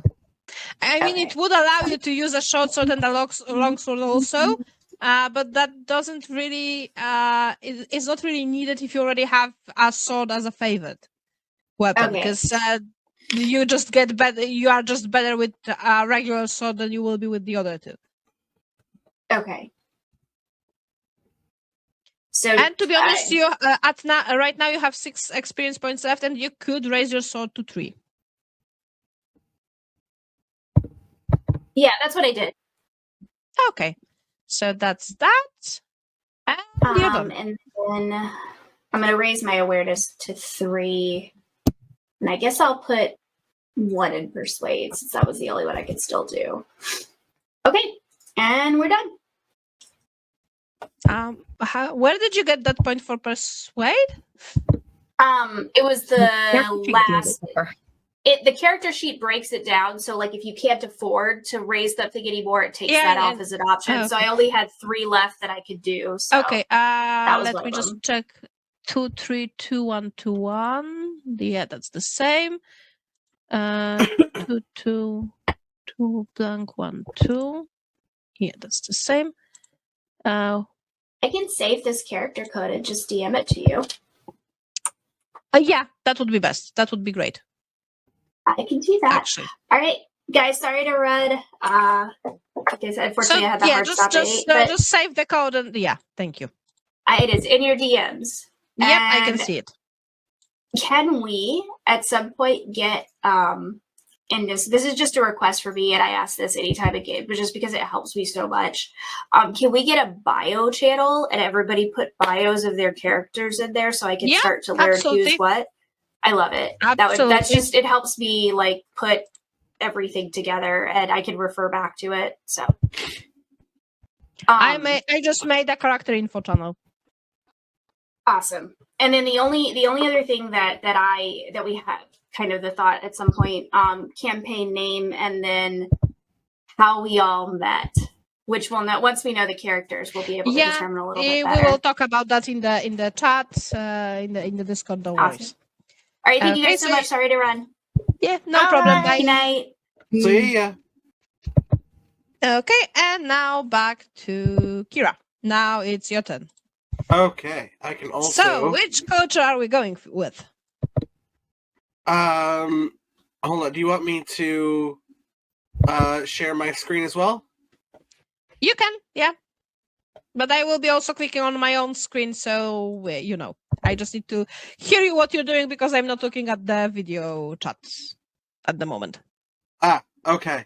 So I think what I saw beforehand that I liked was the Elf of Lorien. Lorien. Nice. Yes. Okay. So basically the way that I want to make this this character is if Aislinn is the spice and Violet's character is like cinnamon, where it can be spicy or sweet, Zastari is sugar. Aww. She is aloof, kind of a little dense. Why is someone calling me? You sure you want to go elf and not hobbit? Because usually the sweetest ones are hobbits. I think she's on the phone for a second, so we gotta wait. Yeah. We'll wait.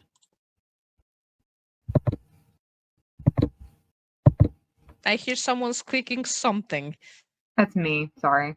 I'm looking through. I'm trying to decide what I'm doing while we're waiting, so I have more of a concrete decision. I'm so sorry, guys. No worries. Yeah, as I was saying, are you sure you want to go with elf if you want to be sweet? Because usually the sweetest ones are the hobbits. Well, yeah, because I was envisioning this, like, kind of doe-eyed songstress storyteller. Yeah, sure. Yeah. That she's okay, like... so Elf of Lorien. Yes. Okay. So let's do that. Weapons. Favorite sword or bows in general? Probably gonna go bows. Okay. And now specialties. Boating, elven lore, Lorien lore, smithcraft, swimming, or woodwright.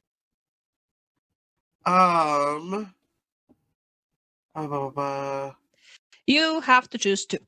Yes. I'm just learning about what they are. So boating is your knowledge of boats and your ability to use boats. Elven lore is your knowledge of elven culture, history, and things like that. Lorien lore is the same, but specifically for Lorien. Smithcraft is your ability to be a blacksmith, so basically making things out of metal. Oh, that's not Swimming is swimming, and woodwright is your ability to make things out of wood. So I guess I would go Elven lore and swimming. Okay. Let's do that. Okay, and now your background. Okay, so which I one of remember these would be seeing better? one that was a background for songs and like somebody whose parent was like a song person, but it wasn't for Elf of Lorien, so I don't remember what it was for. Okay. Oh, I think it was Elf of Keeper of the Mirkwood Silver has Spring. the musical legacy background. It has been your charge since many years to watch over the springs of your land, and though you find peace in tending these waters, you often feel the voice running beyond the golden woods into lands you would dearly love to see. Oh, that sounds really cool. You're in charge of keeping the Silver Springs safe. And you just decided to go away. That'd be super helpful. Yeah. Yeah, I like that. I'm going to use that. Okay. So which 2 of your distinctive features do you take from that?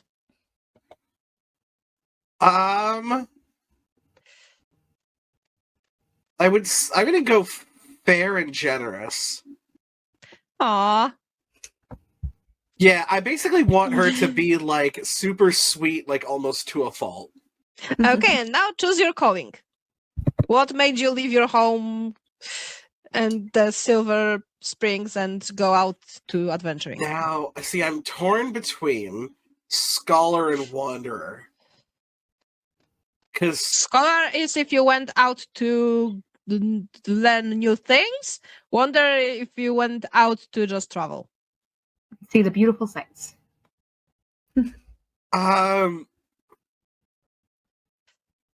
Yeah, then I guess Wanderer would work better for her. She wants to go and see the things of the world because she's been she's been so fucking kept to the springs. Aww. And with that you gain folklore, so you also know a thing or 2 about people. Heck yeah. And their cultures. Okay, and now your favorite skills. Courtesy, riddle, explore, hunting. Choose 2. Okay. So courtesy is your ability to navigate social encounters with taking into mind the rules of social encounters for that culture. A riddle is your ability to say the truth in a creative way and also engage in a play of riddles. Explore is you're exploring, so finding things out in the wild. And hunting is your ability to hunt. Okay, we're definitely going courtesy and explore then. And now your favorite attributes. You have a +3, +2, and +1 to assign. So your body is now at 5, your heart is at 4, and your wits are at 5. Needless to say, if you want to sing, then song is under body. Yes. So I feel like it would literally go like 1, 2, 3 for me, like body, heart, wits. So body +3, heart +2, and wits +1. Yes? Yes. Okay. And now, do you want to start with 2 valor and 1 additional magical item, or 2 wisdom and 1 additional virtue? We are going to go wisdom. Nice. So, here also we have some virtues that are specific to Elves of Lorien, and then some that are specific that can be used by anyone. So yours end at favor of the lady. That's the last one from your culture. You went into bows, right? So you could take deadly archery. which basically means that when you spend a point of hope to invoke an attribute bonus on a ranged attack roll using a bow, you receive an additional bonus equal to your basic heart score. Then, actually, you know what? I think I know what's the best for you, and that would be the speakers. So that's where you have learned the to third one communicate over. with almost everything from any living being to grass, stone, and water. This means, for example, that you can hear from the stones in a path who trod it recently or sing to soothe an unquiet animal. To use this gift, you must make an appropriate skill roll. Which skill you use depends on what you are trying to do and is at the lore mistress's discretion, so mine. So a few examples: to interpret the words of the stones in a path would be a roll of riddle. To restrain a scared horse, that would be a roll of song. And to listen to the voice of a river requires a roll of insight, for example. It can be different things.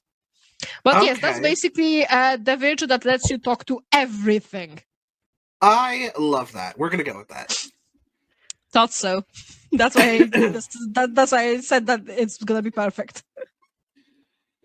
And then we have 10 experience points. Yes.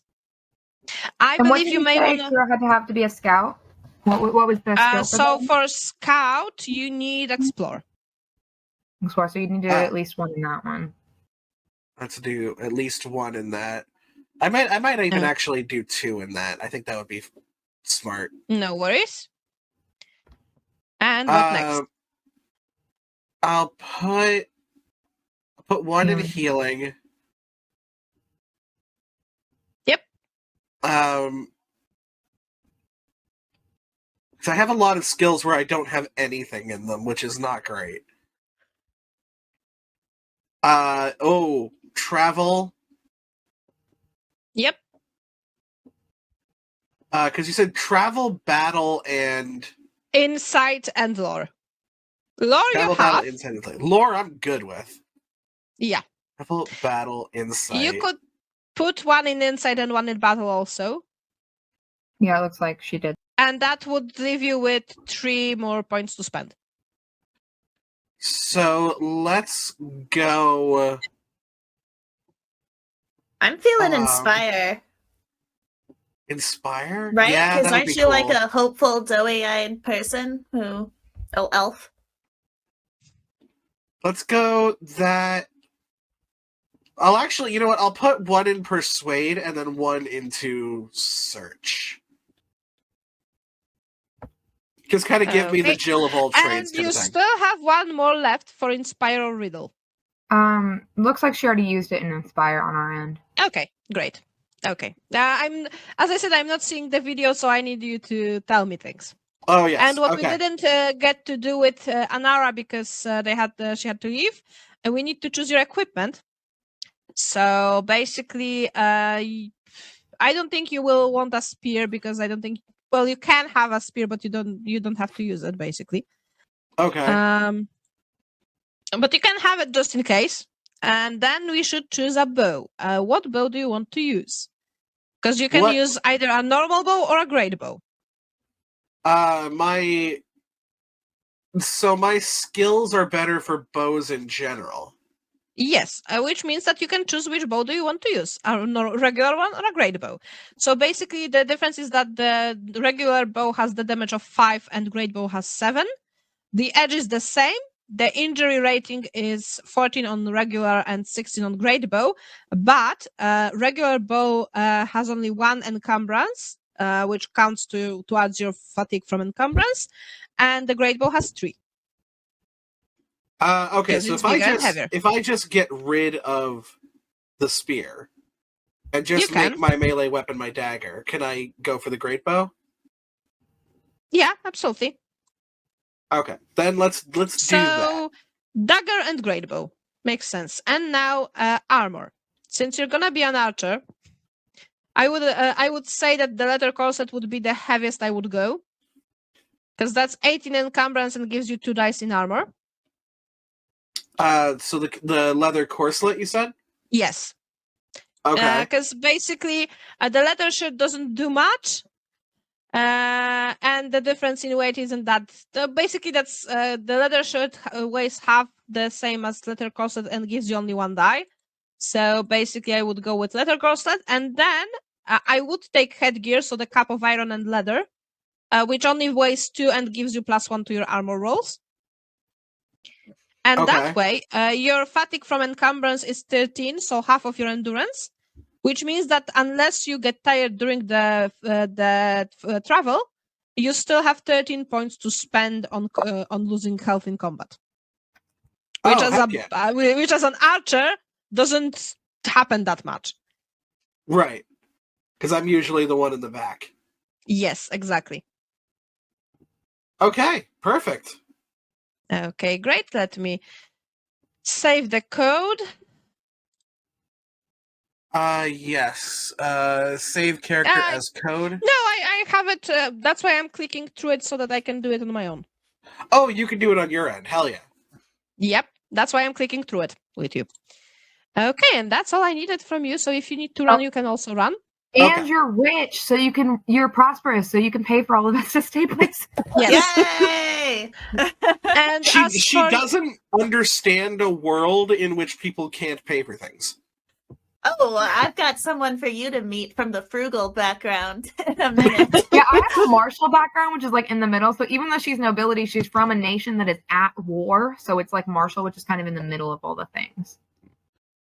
Okay, I'm gonna pop out, but this was a hell of a lot of fun. I cannot wait to start this campaign with y'all. Awesome. Same. Okay. Bye-bye. You want to rock, paper, scissors for it, Kayla? What? Yes, it's up to you. Do you want to rock, paper, scissors for it? I don't really care, honestly. Like, I kind of have a plan of what I'm going to do, and I don't think any choices are going to impact that plan, like other people's choices. So, like, I don't really have a strong preference. If you want to see me go first, I can. Otherwise, I'm fine for you to go. I really don't care. I thought it'd be funny to rock, paper, scissors for it. Okay, yeah. Ready? Go for it. All right. Do you go on shoot or on 3? Shoot. Okay. Rock, paper, scissors, shoot. Okay. Okay. I guess that means I go first. You're first. All yes. right. You can share the screen also. Actually, I'd prefer if we shared your screen just because my computer's a piece of shit. No worries. So if we could start from there, and then I can click on when I'm clicking, and then you can click it too, just for prosperity's sake. Here we go. So just let me know when you're ready, and I can tell you. Yep, I am. All right. Which culture? Awesome. So I'm gonna go with Elf of Mirkwood. Okay. And then see the problem is that I wanted to go with bow over spears, but I already know that Kayla wants to use a bow, and I actually changed my mind, and I'm going axe. So if you want a bow, knock your socks off. But you also have Kira as archer. Yeah, I know, but like as long as 2 people are in front of us, and plus my bow also comes with a sword, so like I get a sword. It usually gives you like a weapon and 2 other weapons. Yeah, so because even if you are an archer, sometimes something might come at you, and you need to defend yourself. Yeah. So for specialties, I was thinking, like maybe since she like wants to be a leader, maybe some like things that would like help the group. So like perhaps boating, if we had to do boating, or like fire making. Fun bit of info about the fire making specialty. That lets you make a fire basically anywhere. Yeah, and I feel like that maybe not underwater, but you can make a fire during a rain. Right. So yeah, I figured like somebody should probably have that. I don't know, like obviously I don't know what Kayla's gonna do yet, or even if your thing comes I don't have any of those choices, so I don't care. Cool. So I was thinking fire making, and then I was thinking swimming, but then I was like, wait, my athletics is already 3, and if swimming is an athletics check, then I'll probably be fine with my athletics being 3. So I was thinking possibly boating. Do you think or you could take Mirkwood lore? Sorry, what? Mirkwood lore. Well, you're the only one from Mirkwood who might know what's in there, and you will spend a fair amount of time in Mirkwood. I can already tell you that. I actually can take Mirkwood lore. If you don't want that, I can take it. Okay. I mean, do you think we will be spending time on boats? Sometimes. Because sometimes you need to go through a river. Yeah, because there's like the but boat, usually you will, but that would be not a lot of time, actually. I can give you that. Yeah, so like I'm like, I don't know if like wood might be helpful, because Like the art of cutting. That's making and carving things out wood. of wood. Yeah. But you think that Mirkwood lore would be more helpful than boating, though? I can tell you from the perspective I have from all the pre-made adventures I have, a lot of them are in Mirkwood. Okay. I mean, because like, if you think boating's not going to be that helpful, I definitely think fire making would be super helpful. I don't really need swimming because I have the 3 in athletics. So it'd And probably be Elven between lore we already have. wood, right? Mm-hmm. What? And Elven lore I believe we already have through Kira's character. Yeah. And then for like, I don't know if like woodwright would be helpful because you can like, it says you can easily mend instruments and weapons with wooden parts, and I'm like, oh, Yes. we have like bows. There's a lot of us with bows who we could repair that if that breaks, but Yeah. like, I don't And like you can make new do things they from wood. break? Like, Yeah. So what do you think? I would say, I mean, all of those are good choices, but yeah, boating will not come into play that often. You won't be on Okay. boats that much. Yeah, I'm definitely gonna keep Elven fire lore, making. yeah, Elven lore we have covered. Mirkwood lore is useful, but you don't have to have it if Kayla's willing to take it. Swimming, I mean, you could use it to just not roll for athletics when swimming, but also swimming won't be that big of a part in here. And woodwright is useful. Yeah, so I'd probably go in between probably Mirkwood or Woodwright. But Kayla, if you said you want to take Mirkwood, then I could. I do mean, I can Woodwright. go either way. There's 3 that I like. One of them's Mirkwood, so whatever strikes your fancy isn't gonna bother me. All right. Maybe I'll just do Mirkwood lore then. Okay. Because you have the 2 that you already want, and then we won't be like stuck in this indecisive thing for a while. All right. Also, not taking woodwright doesn't mean you can't make things out of wood. You just need to roll craft for that. Yeah. Okay. Okay. So now your background.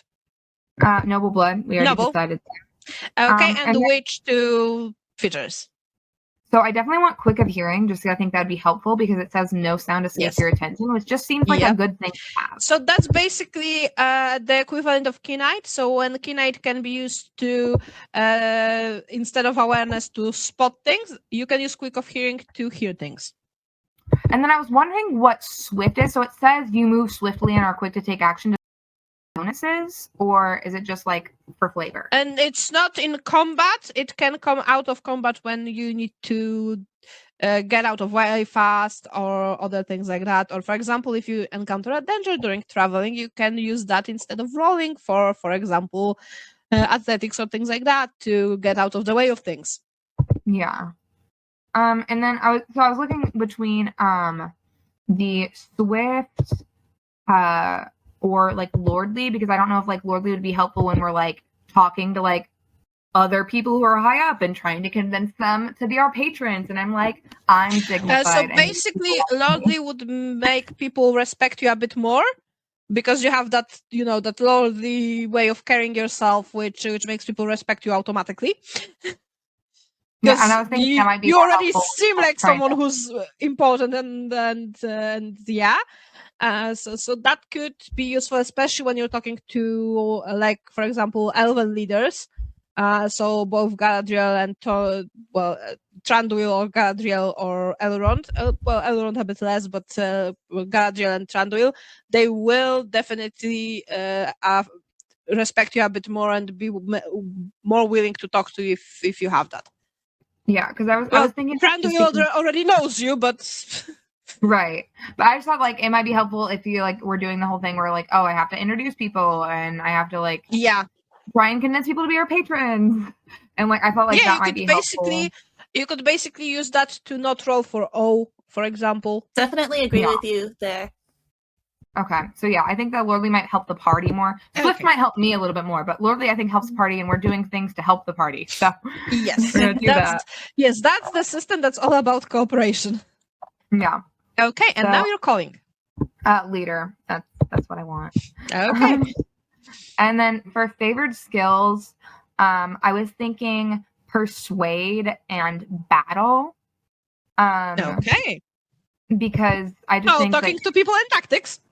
yeah, I just felt like those would be useful things to have, especially if I can already use my lordliness to not have to roll for awe. And then like I don't know, I feel like I already have a pretty high lore skill, And then I mean, I don't think I really need to be able to craft. So Okay. Persuade and battle it is.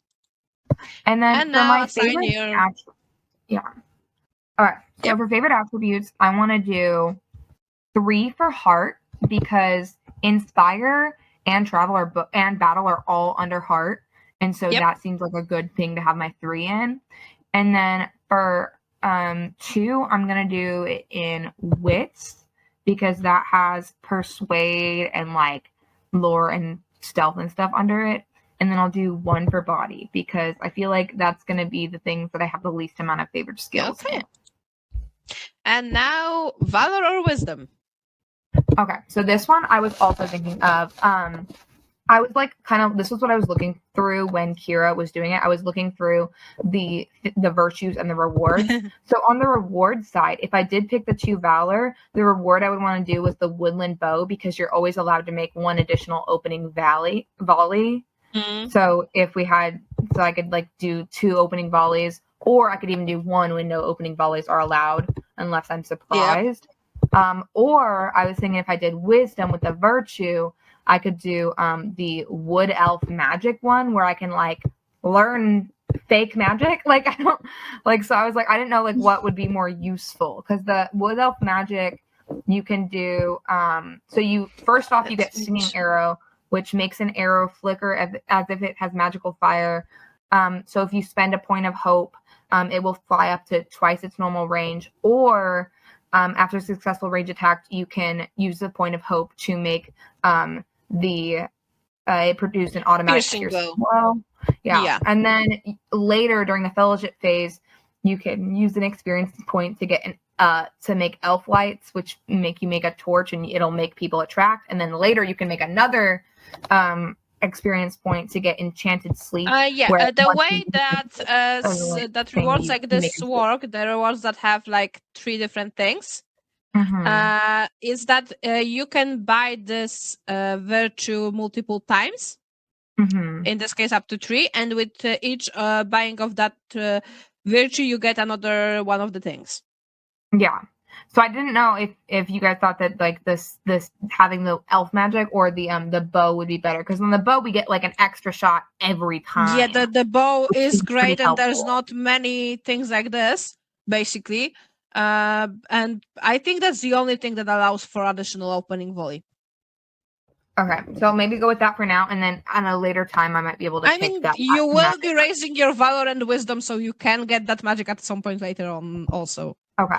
Especially since you will want to raise your wisdom to be better at staving off shadows. So yeah. So the bow.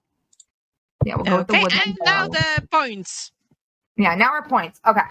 So I obviously need a couple in travel. So I'm gonna do, let's see, 1, at least 2 in travel for now. Okay. And then I don't remember what other things were my favorite. Oh, okay. Do they like get underlined if they're favorite? Okay, they do.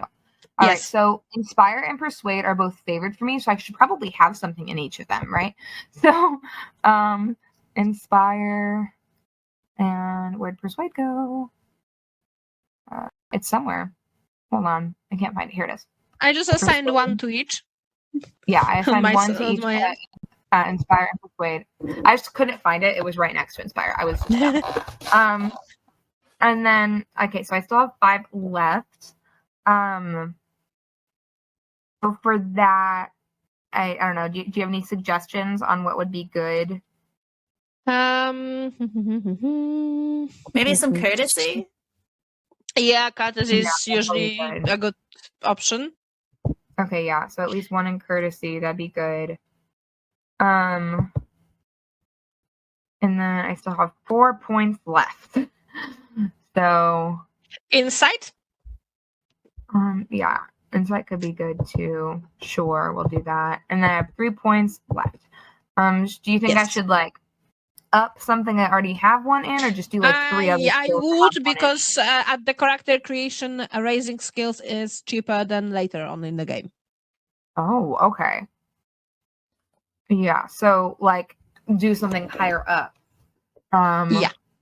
So like I could do. What was your positioning skill for the party? You What do you are mean? wanting to go which I was wanting to be company the company role, a guide. guide? So guide needs travel.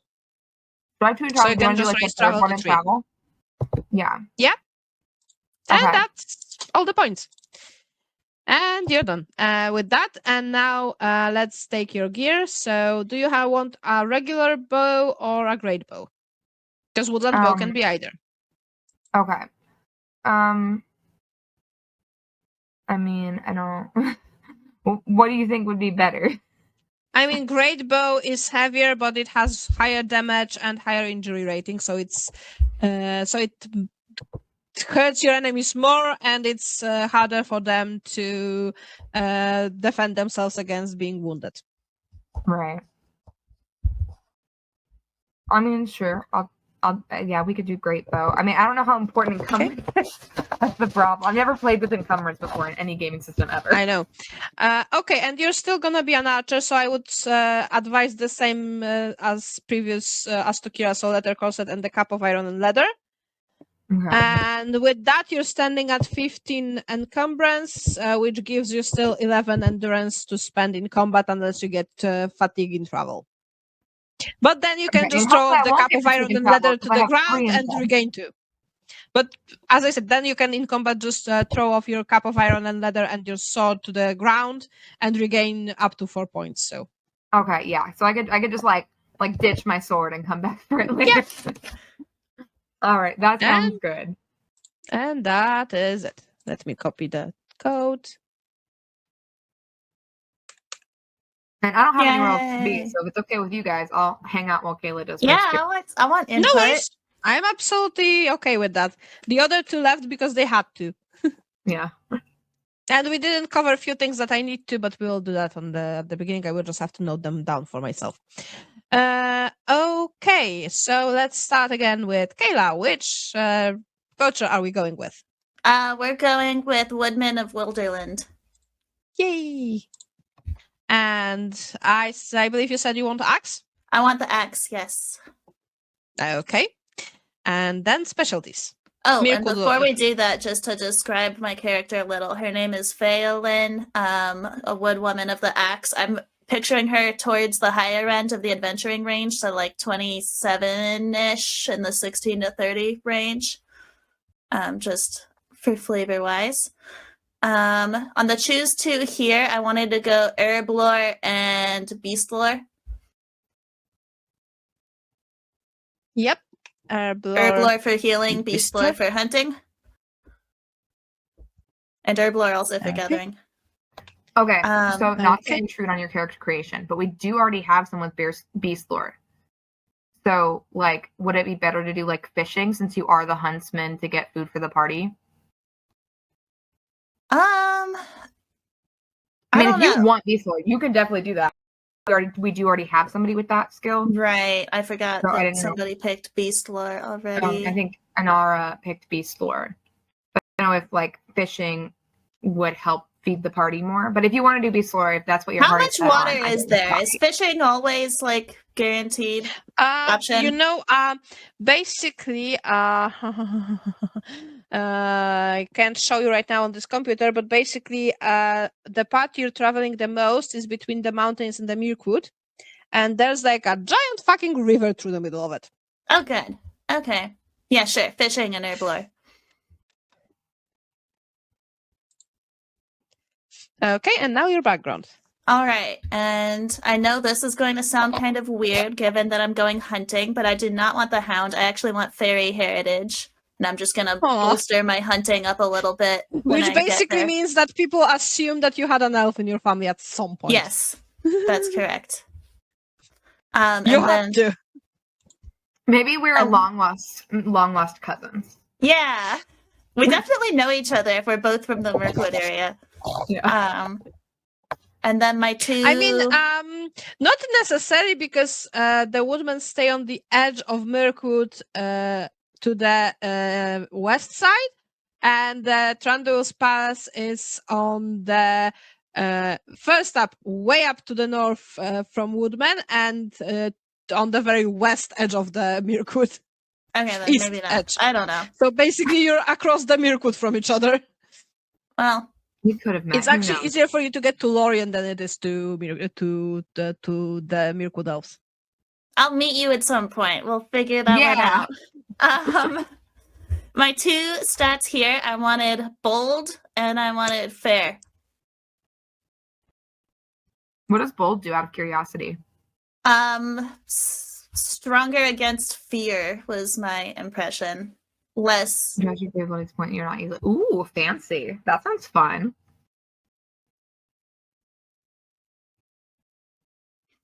All right. So yeah, fair and bold. And then is this something when we get to the calling, do we all need separate callings or can I do one that someone already has had?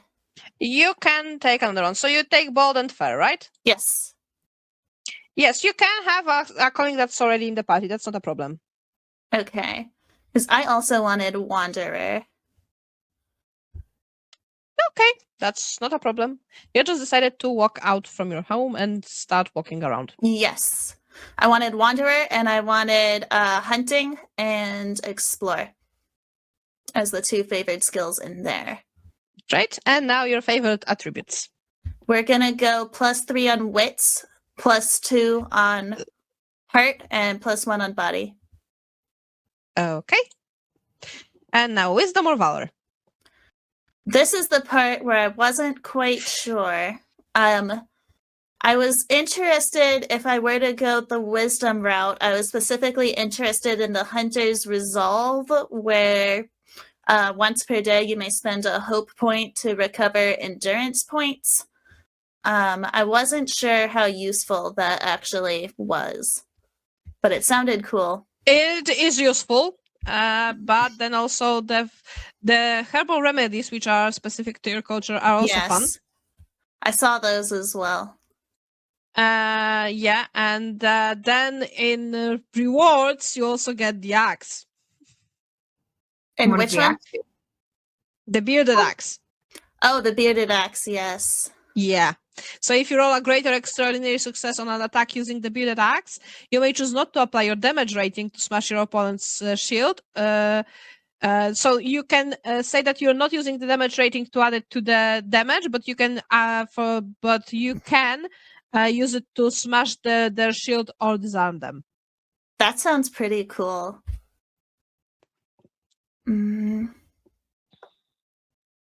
What are your thoughts, Violet?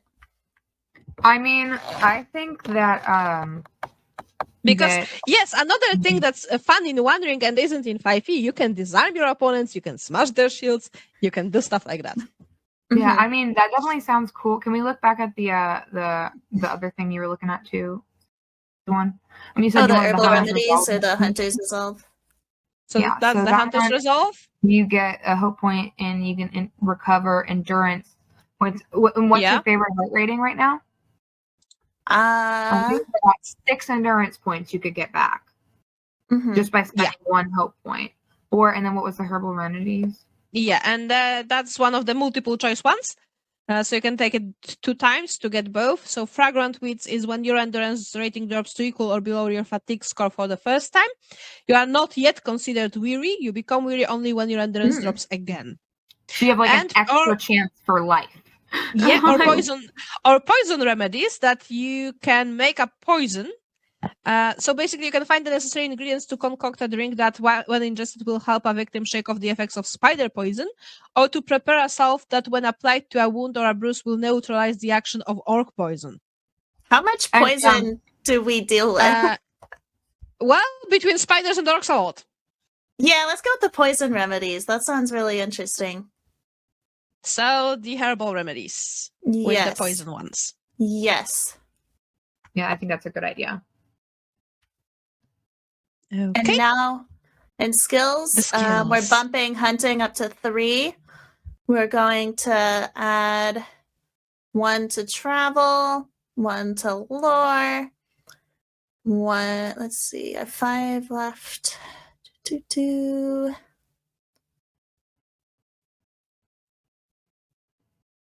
You're also the designated healer, I can see. Yeah, you got 3 in healing.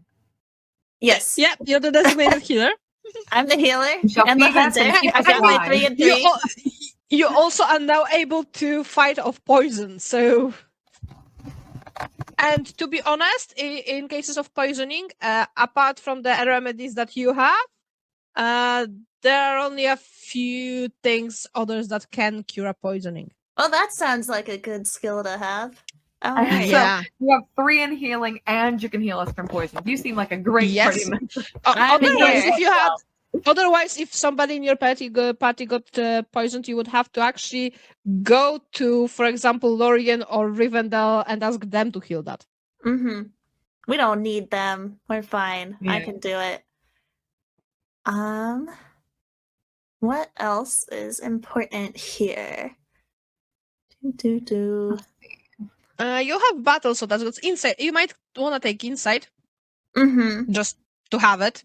Yeah, 1 in insight sounds good. Maybe And 1 then in she did awe. also I do say- kind of just want to be beautiful. Okay, and you have 3 more noticeable. points. And we did say that like taking like a third one might be good in one of your skills because it's going to be way cheaper now than later. Yeah. Yes. So you can choose that between athletics, stealth, or awareness because you have Or to. you know, you can take a second one of the ones you already have and a first one. Yeah. Mm-hmm. Too. I think I That's maybe actually- want a third in stealth. Okay. That could be So you're fun, the stealthy especially one. if you're hunting. Mm-hmm. And we have that done. Let me Boom. just. Okay, I don't. Okay, I will write myself that here.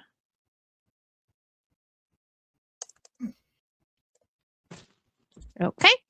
And now let's pick up your items. So you have, okay, we don't have to go with the weapons because you already have the long-hafted axe, so that's good. Mm-hmm. So that you have already set up, we can just go with your armor, and you're gonna be a front runner.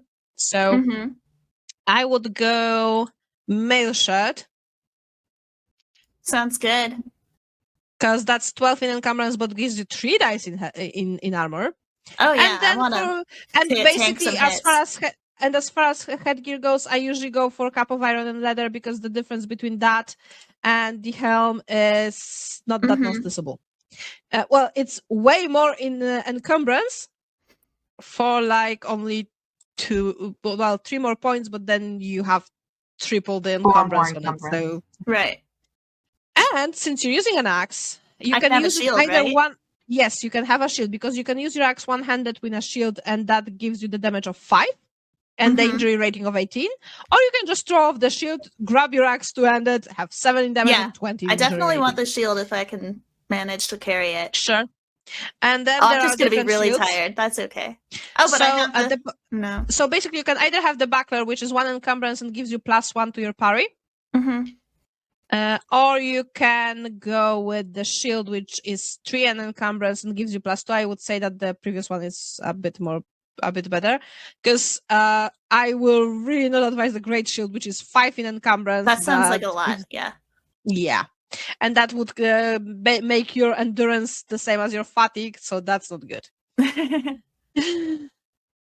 So I would go with the buckler. That gives you Okay. the 4 points in endurance, and you can always take off your headgear. You can take off your shield, and you can throw off your spear, and you regain 5 points from that. Great. Okay, so we have it. So the slashes on the axe, I presume, is the difference in one-handed versus two-handed. That like 5, 7, Yes. 18, 20. Yes, that's exactly that. Cool.